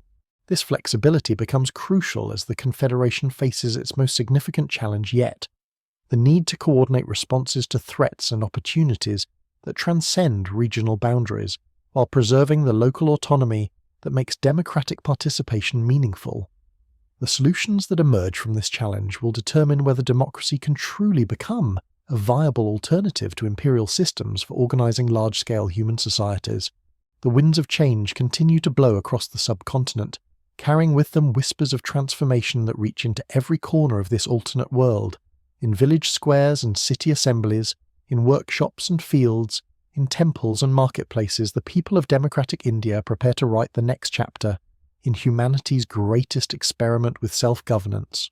The sacred fires burn bright in the darkness, their light reflecting hopes and dreams of a civilization that has dared to imagine governance flowing upward from the wisdom of the many, rather than downward from the will of the few. As our journey through this twilight realm of alternate history continues, the greatest tests and triumphs of democratic India still lie ahead, waiting to unfold like lotus petals in the dawn light of human possibility. The ancient scriptures speak of cycles within cycles, the eternal wheel of time that turns through ages of gold and darkness, and in our alternate India, that wheel now spins toward a moment of profound reckoning. Picture the great assembly hall in Varanasi, its pillars carved with lotus blooms and dancing figures, where delegates from across the Confederation gather as storm clouds mass on the horizon. The air crackles with tension, for word has arrived that changes everything. The Persian Empire, that vast machine of conquest that has devoured kingdoms from the Mediterranean to the Hindu Kush, now turns its hungry gaze toward the democratic lands of the subcontinent. The messenger who brings this news is a travel-worn trader named Darius, his robes dusty from months on the northwestern roads, his eyes haunted by what he has witnessed. He stands before the assembled representatives, his voice carrying the weight of civilizations in collision. "I have seen their armies," he reports, gesturing toward maps spread across tables of polished teak, countless as grains of sand, disciplined as the movement of stars. They speak of the great King Cyrus, who claims dominion over all lands beneath the sun. The delegates listen in profound silence, each understanding that they face a challenge unlike any their young confederation has encountered. The bandits they defeated were mere wolves compared to this approaching storm. The trade disputes they resolved seem trivial beside the prospect of foreign armies sweeping across their carefully tended fields and democratic assemblies. Yet something remarkable happens in that moment of crisis. Rather than fragmenting into panic or desperate appeals for traditional strongmen to save them, the Confederation responds with the patient deliberation that has become democracy's greatest strength. Committees form to assess military capabilities, economic resources, diplomatic possibilities. Messengers speed along well-worn routes, carrying not royal commands, but invitations for communities to participate in collective decision-making about their shared future. The woman who emerges as the Confederation's primary voice during this crisis is Surya, a former refugee from the Western droughts who has risen through democratic participation to become one of the most respected speakers in inter-community assemblies. Her background gives her unique credibility, for she has experienced both the vulnerability of displacement and the strength that comes from communities working together to solve problems. Standing before the great gathering, her voice steady despite the magnitude of what she proposes, Surya articulates a vision that will define democratic India's response to imperial threat. "We face those who would make us subjects," she declares, her words carrying to every corner of the vast hall. "But we are no longer the people who bow before distant thrones. We have learned that strength flows not from the commands of kings, but from the united will of free communities." Her proposal is audacious in its scope and revolutionary in its implications. Rather than seeking to match the Persian Empire's centralized military machine with a similar structure of their own, the Confederation will leverage its greatest advantage: the voluntary cooperation of communities that fight not because they are commanded, but because they choose to defend a way of life that honors human dignity and potential. The military preparations that follow demonstrate democratic organization at its most sophisticated. Instead of a single supreme commander issuing orders to passive subordinates, the Confederation develops a network of coordinated militias where leadership emerges from proven competence rather than inherited rank. Veterans who have shown wisdom in previous conflicts guide strategic planning, but their authority comes from the trust of their fellow citizens rather than royal appointment. The logistics of this democratic defense effort reveal capabilities that surprise even the Confederation's own members. Communities that have learned to cooperate in trade and governance now apply those same skills to military preparation. Weapons and supplies flow along trade routes that have been strengthened by years of peaceful exchange. Intelligence networks, built on relationships of trust between merchants and travelers, provide detailed information about Persian movements and intentions. Most remarkably, the Confederation's response includes diplomatic initiatives that reflect democratic values even in the face of imperial aggression. Ambassadors, chosen for their wisdom and communication skills rather than noble birth, seek audiences with Persian commanders to explain the benefits of peaceful coexistence. They offer trade partnerships, cultural exchanges, and mutual defense agreements as alternatives to conquest and domination. These diplomatic efforts reveal something profound about the Persian Empire's own internal tensions. The Great King's armies include many peoples who have been conquered rather than convinced, soldiers who fight from compulsion rather than conviction. When Persian troops encounter democratic communities where former enemies have become valued citizens, where women participate in governance, where decisions emerge from collective wisdom rather than royal decree, some begin to question the system they serve. Desertion becomes a significant problem for Persian commanders as soldiers witness firsthand the prosperity and contentment that democratic governance has created. Entire units, composed of recently conquered peoples who remember their own traditions of community decision-making, abandon the imperial armies to seek refuge in Confederation territories. This unexpected development transforms the military balance in ways that no traditional strategic calculation could have predicted. The Confederation finds itself defending not just its own communities, but also growing numbers of refugees from Persian tyranny, who bring with them knowledge of imperial tactics, troop movements, and internal divisions. The first major confrontation between Persian imperial forces and the Democratic Confederation occurs not on a traditional battlefield, but in the mountain passes of the northwest, where local communities have had generations to develop defensive strategies suited to their terrain. The Persian commander, expecting to face the kind of hierarchical resistance he has overcome in countless previous campaigns, instead encounters something entirely unprecedented. Rather than meeting a royal army led by nobles seeking personal glory, the Persians find themselves fighting entire communities, where every adult, male and female, has been trained in both military techniques and strategic thinking. The defenders know every path and hiding place, every water source and food cache. More importantly, they understand exactly why they fight. Not for the ambitions of distant rulers, but for the preservation of a way of life that has brought them unprecedented prosperity and dignity. The battle unfolds unlike any in recorded history. Persian formations, trained for set-piece engagements against traditional armies, struggle to adapt to opponents who blend seamlessly between civilian and military roles. Villages that appear peaceful during daylight become bases for nighttime raids. Farmers who till their fields in the morning serve as scouts and messengers in the afternoon. Women who tend children and animals also maintain supply networks that keep defenders fed and equipped. The psychological impact on Persian troops proves as significant as the tactical challenges. Soldiers who have conquered peoples across the known world find themselves fighting opponents who seem genuinely happy with their lives, who defend their communities with the fierce determination that comes from protecting something precious, rather than merely obeying orders. When the Persian retreat finally begins, it carries with it more than military defeat. The stories that returning soldiers tell about the democratic communities they encountered spread throughout the empire like seeds on the wind, inspiring subject peoples to question whether the Great King's rule truly serves their interests. But the Confederation's greatest victory comes not from military success, but from what happens after the Persian withdrawal. Rather than pursuing retreating enemies or seeking territorial expansion, the democratic communities focus on reconstruction and integration.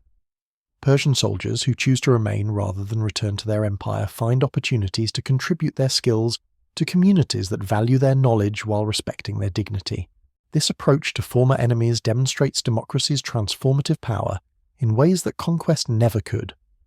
Persian engineers contribute their expertise to irrigation projects that benefit entire regions. Former imperial administrators help develop more efficient systems for inter-community coordination. Even Persian nobles, stripped of their hierarchical privileges, but offered opportunities to earn respect through service, discover forms of leadership they never experienced under imperial rule. The integration of Persian refugees creates new challenges that test the Confederation's commitment to its founding principles. Some communities worry about being overwhelmed by newcomers who might not share democratic values. Others fear that former imperial soldiers might attempt to recreate hierarchical structures within democratic institutions. These concerns lead to intense debates in assemblies throughout the Confederation, discussions that ultimately strengthen democratic practices by forcing communities to articulate their values more clearly and develop better methods for ensuring genuine participation by all members. The solutions that emerge reflect the patient wisdom that has characterized democratic development throughout our alternate India. Rather than excluding newcomers or forcing rapid assimilation, communities develop gradual integration processes that honor both democratic principles and the experiences that refugees bring with them. Persian military knowledge contributes to improved defense capabilities. Imperial administrative techniques enhance coordination between communities. Even Persian artistic and cultural traditions find places in the rich tapestry of Confederation life. Most significantly, the process of integrating former enemies demonstrates democracy's capacity for growth and renewal. Each challenge overcome, each successful adaptation, strengthens the Confederation's confidence in its ability to face whatever future threats or opportunities might arise. The intellectual ferment created by this encounter between democratic and imperial systems accelerates philosophical developments that will influence human thought for millennia. Scholars throughout the Confederation begin systematic studies of different forms of governance, comparing the strengths and weaknesses of democratic participation versus imperial hierarchy. The great philosopher who will become known as Chanakya draws on these experiences in developing his political theories, but unlike his counterpart in our timeline, his work emphasizes the practical benefits of inclusive decision-making rather than the cunning manipulation of subjects by rulers. His treatise on statecraft becomes a foundational text for democratic governance, providing theoretical frameworks for practices that have emerged through experimentation and experience. Religious thinkers also grapple with the implications of democracy's success against imperial power. Traditional Hindu concepts of dharma evolve to accommodate new understanding of justice that emphasizes collective welfare rather than hierarchical duty. Buddhist philosophy, already influenced by democratic principles, develops more sophisticated approaches to community organization that blend spiritual and practical concerns. The artistic renaissance that follows the Persian crisis produces works that celebrate collective achievement rather than individual heroism. Epic poems emerging from this period tell stories of communities working together to overcome challenges, of wisdom emerging from the collaboration of diverse voices, of strength found in unity rather than domination. These cultural developments reflect democracy's deeper impact on human consciousness. People who have experienced genuine participation in decisions that shape their lives develop different relationships to authority, power, and responsibility. They see themselves not as subjects of distant rulers, but as active agents in creating the world they inhabit. The educational innovations that emerge from this period prove particularly significant for the Confederation's long-term development. Schools throughout democratic communities begin incorporating lessons from the Persian encounter, teaching children about different forms of governance and the importance of defending democratic values while respecting the dignity of all people, including former enemies. Women's roles in education expand dramatically as communities recognize their contributions to both military defense and post-conflict reconstruction. Female teachers, once virtually unknown, become common throughout the Confederation. Their perspectives on conflict resolution, community building, and inclusive leadership prove invaluable in preparing new generations for democratic citizenship. The economic consequences of the Persian crisis also reshape the Confederation in lasting ways. The military preparations required unprecedented cooperation between communities, accelerating the development of interregional trade networks and standardized practices. The reconstruction efforts that follow create new opportunities for innovation and investment. Most importantly, the successful defense against imperial aggression demonstrates to the entire known world that democratic governance can compete effectively with traditional forms of power.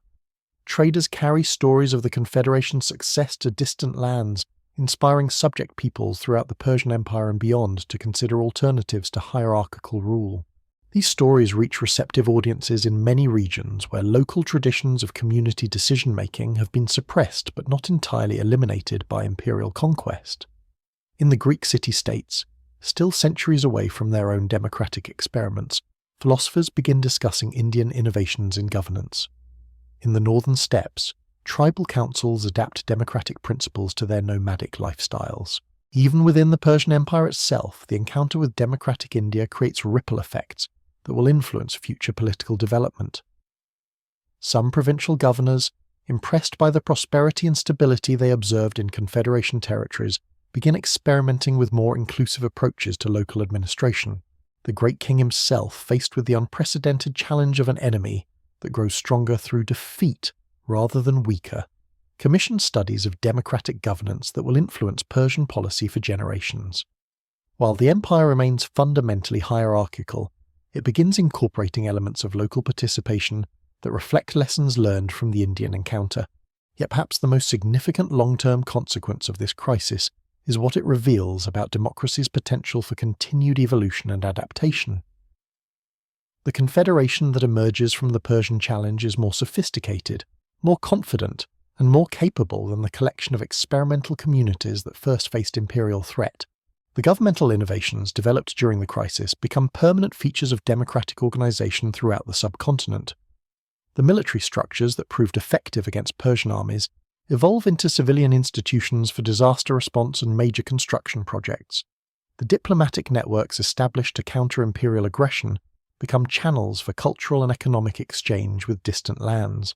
Most importantly, the experience of successfully defending their way of life against the greatest military power of the age gives democratic communities the confidence to envision even grander possibilities for human organization.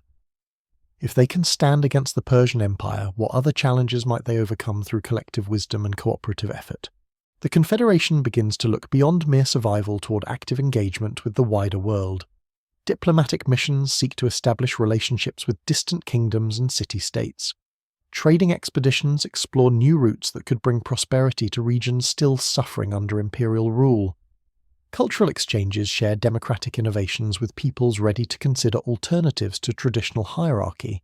These outward-looking initiatives represent a new phase in our alternate India's development, where successful defense of democratic values creates opportunities for their expansion throughout the known world. The seeds planted in the Indus Valley cities generations ago have grown into a mighty tree whose branches now reach toward distant shores, offering shelter to any who seek refuge from the storms of tyranny and oppression. The sacred fires burn bright in the darkness, their light now visible to peoples far beyond the subcontinent's borders. In this twilight realm between what was and what might have been, democracy itself has become a beacon of hope for all who dream of governance that serves human flourishing rather than the ambitions of the powerful. The monsoon winds that once carried revolutionary ideas along trade routes now bear them across oceans and mountain ranges, whispering to distant lands of a place where the voice of the common person echoes through marble halls, where decisions that shape the world emerge from the collective wisdom of the many rather than the arbitrary will of the few. As our journey through this alternate history continues to unfold, the greatest adventures still lie ahead, waiting to bloom like lotus flowers in the dawn light of human possibility. The story of democratic India has become the story of democracy itself, its destiny intertwined with the fate of human freedom throughout the ancient world. The great assembly hall of Taxila echoes with voices speaking in tongues unknown to the subcontinent just generations before, as merchants from distant Babylon and Alexandria stand alongside local farmers and craftsmen, their presence testament to how far the ripples of democratic innovation have spread. The air thrums with possibility as translators work tirelessly to bridge languages that have never before mingled in common purpose, creating new vocabularies for concepts that exist nowhere else in the ancient world. Picture Maharaja, a sea captain whose weathered hands have guided ships across the Arabian Sea for 3 decades, standing before delegates who represent communities he could never have imagined in his youth. His voice carries the salt tang of ocean winds as he describes ports where democratic Indian traders have established not just commercial outposts, but entire communities that operate by principles their hosts have never encountered. In the harbour of Socotra, he reports, his eyes bright with the wonder of discovery, we found Arab merchants who had heard tales of our assemblies. They begged us to show them how communities might govern themselves without kings or sheiks. When we established our trading post there, they asked to participate in our councils. Now 3 years later, the entire island has adopted our methods for resolving disputes and planning collective endeavours. The implications of such reports ripple through the assembly like stones cast into still water. The Confederation is no longer simply defending its borders or managing internal affairs. It has become an active force for transformation throughout the ancient world, its very existence challenging assumptions about governance that have stood unchallenged since the dawn of civilization. This expansion of democratic influence occurs not through conquest or conversion, but through the simple power of example. Communities that witness the prosperity and contentment generated by inclusive governance find themselves asking questions they never dared voice before. If merchants and farmers in distant India can govern themselves effectively, why should they accept the arbitrary rule of kings and nobles who seem to serve only their own interests? The philosophical implications of this democratic expansion create intellectual ferment throughout the known world. In the Great Library of Alexandria, scholars pore over Indian texts that describe governmental methods unknown to Greek political theory. Aristotle himself, still decades away from birth in our timeline, might never develop his theories about natural slavery if confronted with evidence of societies where former slaves participate as equals in collective decision-making. The challenge to traditional authority extends beyond mere political organization into fundamental questions about human nature itself. If the Indian experiments prove that ordinary people can make wise decisions about complex issues, what does this mean for philosophies that justify hierarchical rule through claims about natural inequality? How can kings claim divine mandate when their subjects have witnessed the practical benefits of collective wisdom? These questions prove particularly troubling for religious authorities throughout the ancient world. The Zoroastrian priests of Persia, the Egyptian priesthood, the Vedic Brahmins who still cling to traditional practices in non-democratic regions of India itself all find their exclusive claims to divine wisdom challenged by communities where spiritual insight emerges from collective contemplation rather than priestly mediation. Yet the response to democratic expansion is not uniformly hostile. In many regions, traditional authorities begin experimenting with limited forms of popular participation, recognizing that some accommodation to democratic principles might strengthen rather than weaken their rule. Persian provincial governors establish advisory councils that include local merchants and craftsmen. Egyptian nome administrators begin consulting with representatives from different villages before implementing new policies. These hybrid experiments create a complex patchwork of governmental forms throughout the ancient world, ranging from purely traditional autocracies through various combinations of hierarchical and democratic elements to the fully participatory systems of the Indian Confederation. The diversity of approaches provides rich opportunities for comparison and learning, accelerating political innovation across entire regions. The economic consequences of democratic expansion prove equally transformative. Trade networks that once served primarily to extract wealth for imperial centres now operate according to principles of mutual benefit that reflect democratic values. Indian merchants, trained in assembly deliberations that seek solutions serving everyone's interests, bring these same approaches to commercial relationships with foreign partners. The result is a revolution in international commerce that creates prosperity in regions that have known only exploitation under imperial rule. Local communities that once saw foreign traders as extractive threats discover partners interested in long-term relationships based on shared benefit. The wealth generated by these new trading relationships provides resources for further political experimentation and social development. Consider the transformation of ancient Mesopotamia, that birthplace of civilization where kings once ruled as gods over vast populations of subjects. Indian traders establishing commercial relationships with Babylonian merchants introduce not just new goods, but new ideas about how business relationships might be structured. Instead of hierarchical arrangements where powerful merchants dominate weaker ones, they propose cooperative ventures, where all parties share in both risks and rewards. The success of these collaborative enterprises attracts attention from local artisans and farmers who have always been excluded from major commercial decisions. Gradually, councils begin forming that include representatives from different crafts and occupations, making collective decisions about production schedules, quality standards, and market strategies. The prosperity that results from this inclusive approach spreads throughout the region, creating pressure for similar innovations in other areas of social organization.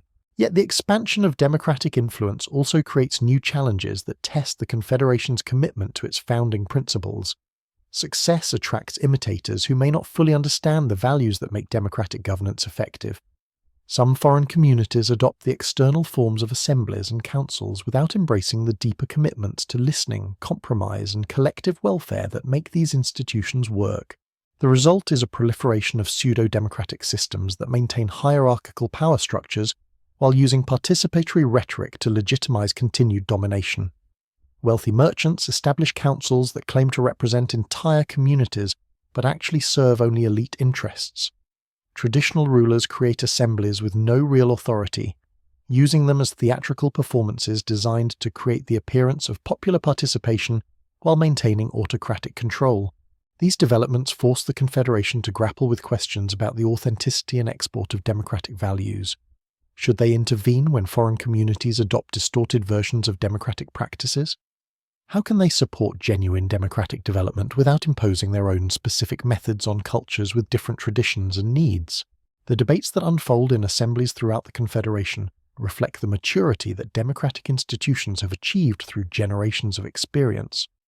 Rather than prescriptive solutions that might replicate the imperial tendencies they oppose, the communities develop nuanced approaches that honor both democratic principles and cultural diversity.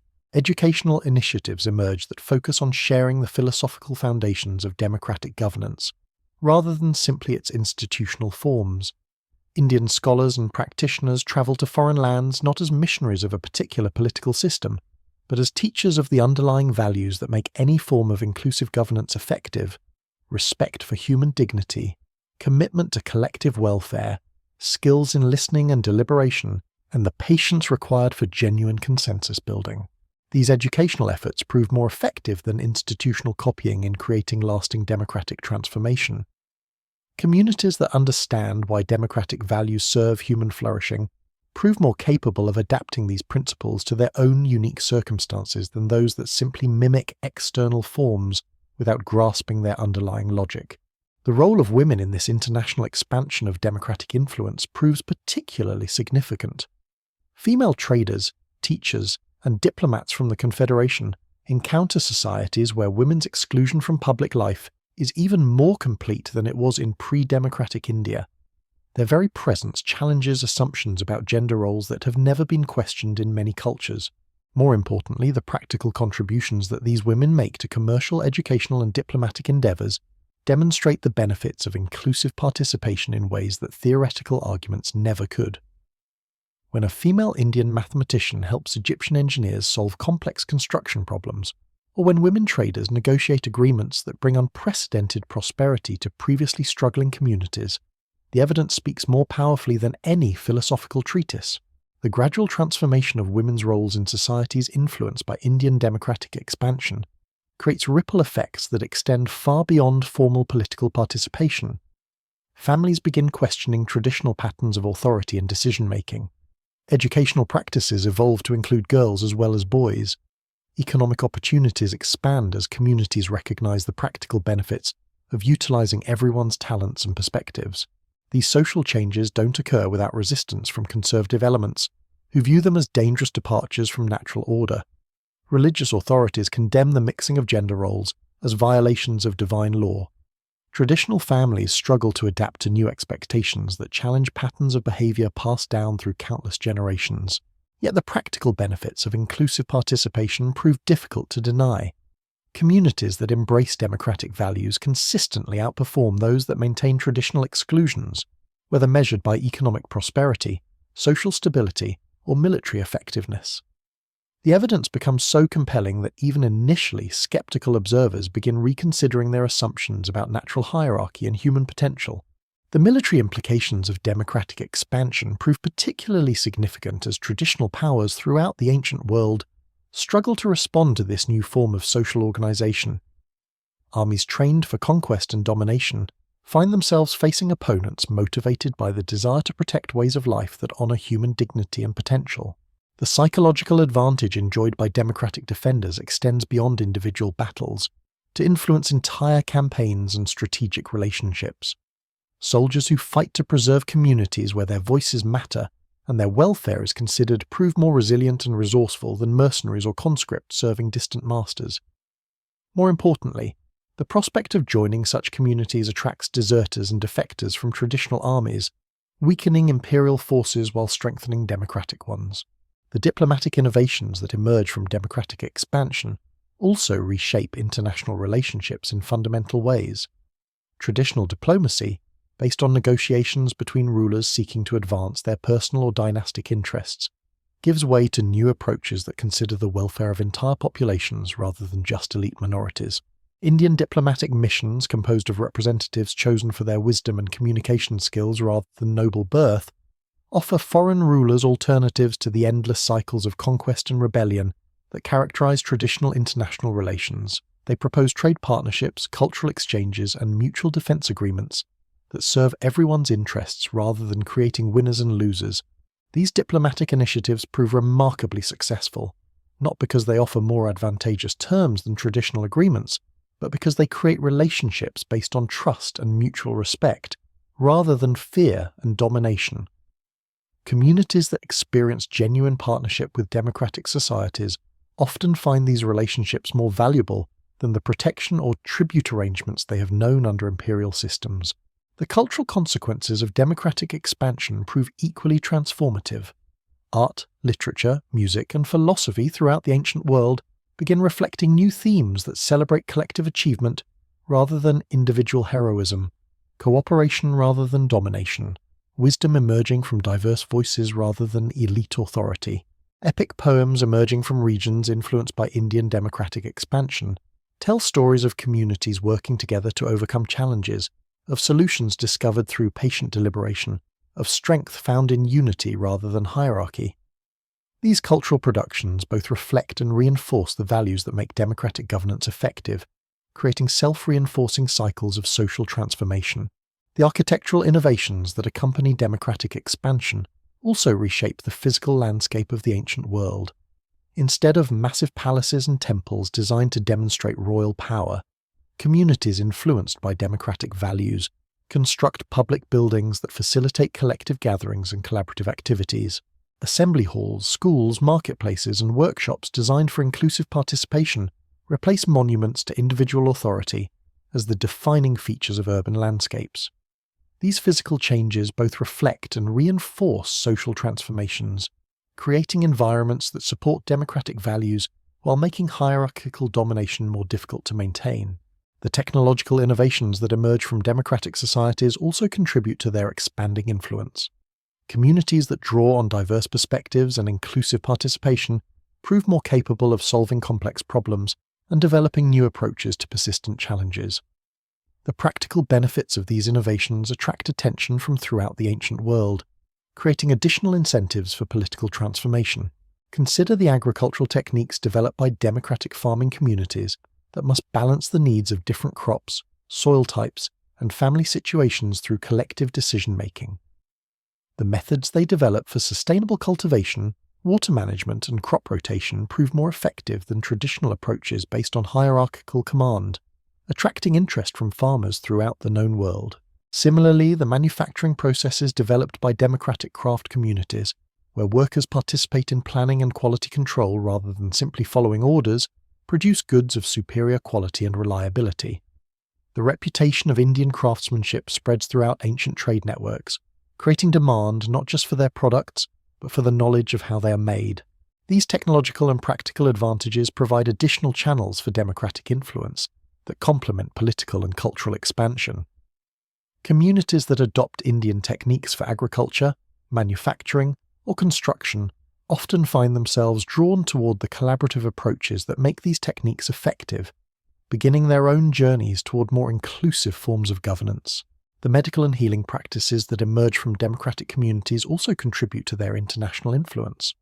Societies that include women's knowledge in their healthcare systems, that consider the welfare of entire communities rather than just elite minorities, and that approach healing through collaborative rather than hierarchical relationships, develop more effective approaches to public health and individual treatment. Indian medical practitioners trained in systems that blend diverse healing traditions through democratic deliberation find eager audiences throughout the ancient world. Their success in treating diseases and injuries that have baffled traditional healers creates opportunities for sharing not just medical knowledge, but the collaborative approaches that make this knowledge effective. The educational systems that support democratic expansion prove crucial for its long-term sustainability. Communities influenced by Indian democratic values must develop their own capabilities for inclusive decision-making rather than simply copying external forms. This requires educational approaches that prepare all citizens, regardless of gender, social background or occupation, for active participation in collective governance. The schools that emerge in regions influenced by democratic expansion become laboratories for educational innovation that influence pedagogical development throughout the ancient world. Teaching methods that emphasize critical thinking, collaborative problem-solving, and respectful dialogue spread far beyond political applications, transforming how knowledge is transmitted and developed across entire cultures. These educational innovations prove particularly significant for the development of human intellectual capacity. Societies that educate all their members rather than reserving learning for elite minorities discover reservoirs of talent and creativity that have never been tapped under traditional systems. The acceleration of intellectual development that results from inclusive education contributes to advances in every field of human endeavour. As our alternate India's influence continues to expand throughout the ancient world, it faces the challenge of maintaining its core values while adapting to an increasingly complex and diverse environment. The confederation that once consisted of relatively similar communities along river valleys now encompasses societies with vastly different languages, customs, religions and traditions. Managing this diversity while preserving democratic principles requires continued innovation and adaptation. New institutions emerge that can coordinate activities across cultural boundaries while respecting local autonomy. Translation services, cultural exchange programs, and diplomatic protocols develop that facilitate communication and cooperation between communities that share democratic values but express them through different practices. The success of these efforts to maintain unity within diversity demonstrates democracy's fundamental strength, its ability to honour different perspectives while building common ground through shared commitment to human dignity and collective welfare. Unlike imperial systems that require cultural uniformity to maintain control, democratic societies grow stronger through diversity, drawing on varied experiences and viewpoints to develop better solutions to shared challenges. Yet this success also creates new responsibilities and opportunities that will shape the next phase of our alternate history. As the only major power in the ancient world organised according to democratic principles, the Indian Confederation finds itself in a unique position to influence the trajectory of human political development on a global scale. The decisions made by democratic assemblies throughout the subcontinent increasingly affect not just their own communities, but the entire ancient world. How they choose to use this influence, whether they remain true to their founding principles of voluntary association and mutual respect, will determine whether democracy becomes a lasting force for human liberation or merely another form of domination disguised by appealing rhetoric. The winds of change continue to blow across continents and oceans, carrying democratic seeds to distant shores where they take root in soil prepared by centuries of longing for justice, dignity, and meaningful participation in the decisions that shape human lives. In this twilight realm between what was and what might have been, the greatest chapter of our alternate history is just beginning to unfold. The sacred fires that once burned only in the temples of the Indus Valley now illuminate assembly halls from the mountains of Afghanistan to the ports of Arabia, from the cities of Mesopotamia to the villages of Central Asia. Each flame represents a community that has chosen to govern itself according to principles that honour the wisdom of the many rather than the will of the few. As night settles over this transformed ancient world, the stars shine down upon a human civilization unlike any that has ever existed, where the voice of the common person echoes through marble halls, where decisions that shape the destiny of nations emerge from the patient deliberation of ordinary citizens who have discovered the extraordinary power of working together for the common good. The lotus flowers bloom in waters that stretch beyond any single river or sea, their petals unfurling to catch the light of democracy's dawn as it spreads across the ancient world, promising a future where human freedom and dignity are not the privileges of the few, but the birthright of all who dare to claim their place in the great assembly of humanity. The sacred lotus petals drift upon waters that reflect the first light of a new age, as our journey through the twilight realms of possibility draws toward its gentle close. The winds that once carried revolutionary whispers along ancient trade routes now settle into the quiet satisfaction of transformation complete, their work done in reshaping a world we can only dream of visiting. Picture yourself standing upon the ramparts of Taxila as the sun sets over this alternate India, its golden rays illuminating a landscape where democracy has taken root like banyan trees, spreading their sheltering branches across the subcontinent. The evening air carries the sound of 10,000 conversations, debates flowing like sacred rivers through assembly halls, where farmers and philosophers, merchants and mothers all raise their voices in the eternal human quest for justice and wisdom. This is the India that might have been, had those ancient innovators in the cities of Harappa and Mohenjo-daro chosen a different path through the labyrinth of human possibility. A civilization where the sacred fires of governance burn not in royal palaces accessible only to the chosen few, but in village squares and city centres where any citizen might approach and add their voice to the eternal flame of collective decision-making. The children who play in the streets of this democratic India grow up breathing different air than their counterparts in our timeline, their lungs filled not with the dust of submission, but with the sweet oxygen of participation. They learn from birth that their thoughts matter, their perspectives carry weight, their futures depend not on the whims of distant rulers, but on their own willingness to engage with their neighbours in the patient work of building a better world. Watch them as they gather in their youth assemblies, these young citizens practicing the arts their parents have mastered over generations of democratic experimentation. They debate with the fierce intensity of those who know their words have consequences, who understand that the decisions made in these circles will shape the communities they inherit. Their teachers, drawn from every walk of life, guide them not toward predetermined conclusions, but toward the skills of listening, questioning, and finding common ground with those whose experiences differ from their own. The women of this alternate India move through their world with a dignity unknown in our timeline, their steps carrying the confidence of those whose voices echo in the halls of power. Kamala the weaver, now ancient beyond the counting of years, sits in her workshop surrounded by apprentices who are themselves grandmothers, their hands still moving in the rhythm she taught them, while their minds engage with questions of governance that would have been unthinkable in the world she was born into. Her tapestries tell stories that no royal historian would ever record, tales of ordinary people discovering extraordinary capacity for wisdom when given the chance to participate in shaping their own destinies. Each thread represents a voice heard, each pattern a problem solved through patient collaboration, each completed work a community transformed by the revolutionary idea that strength flows not from domination, but from unity freely chosen. The merchants who travel the great highways of this democratic confederation carry more than goods in their caravans. They transport ideas seasoned with the salt of practical experience, stories of assemblies that resolved seemingly impossible conflicts, innovations that emerged when diverse minds worked together toward common goals. Their tales spread like seeds on fertile ground, inspiring communities across the ancient world to question whether the old ways of governance truly serve human flourishing. In the great university at Nalanda, scholars from across the known world gather to study not just the traditional subjects of mathematics and astronomy, but the new science of collective decision-making that this India has pioneered.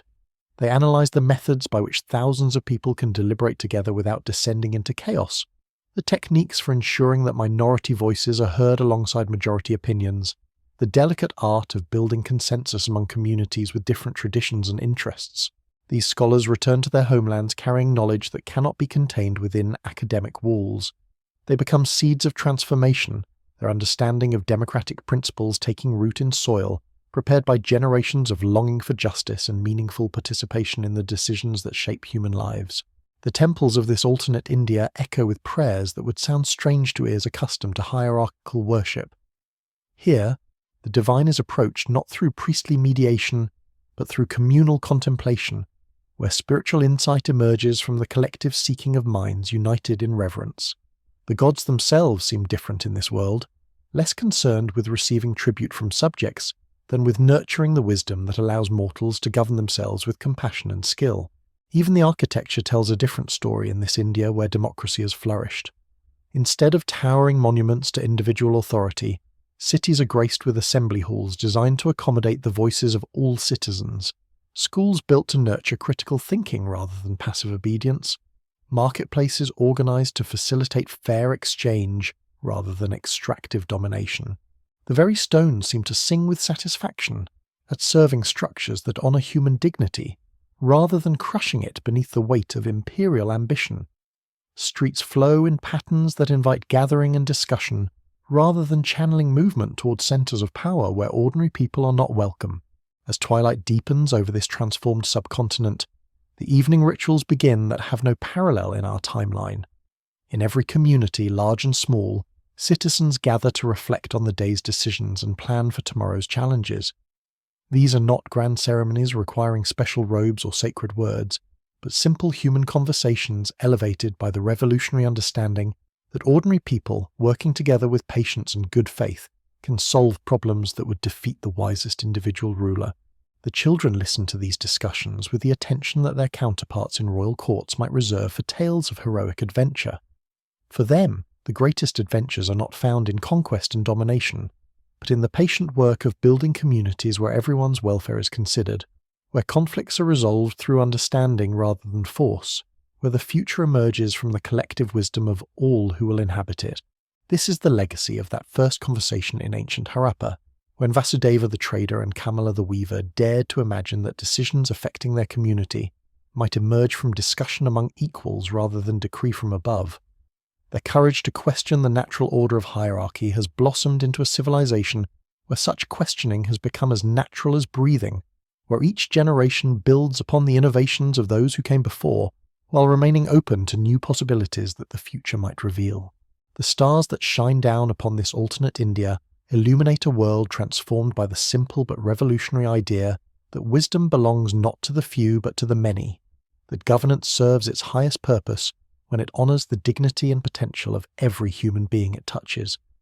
The lotus flowers that bloom in sacred pools reflect not the faces of distant gods, but the features of ordinary citizens who have discovered their own capacity for extraordinary wisdom when given the chance to participate in shaping their shared destiny. As our journey through this twilight realm of possibility draws to its close, we carry with us the gentle comfort of having witnessed what might have been if different choices had been made in those crucial moments when the path of human development hung in the balance. The democratic India we have explored exists now only in the realm of dreams and imagination, but the principles that shaped it remain as relevant today as they were in those ancient assembly halls where our alternate history began. The voices that spoke in those first councils still echo across the centuries, reminding us that every generation faces the choice between hierarchy and participation, between the rule of the few and the wisdom of the many, between accepting the world as it is and daring to imagine what it might become if guided by different values and aspirations.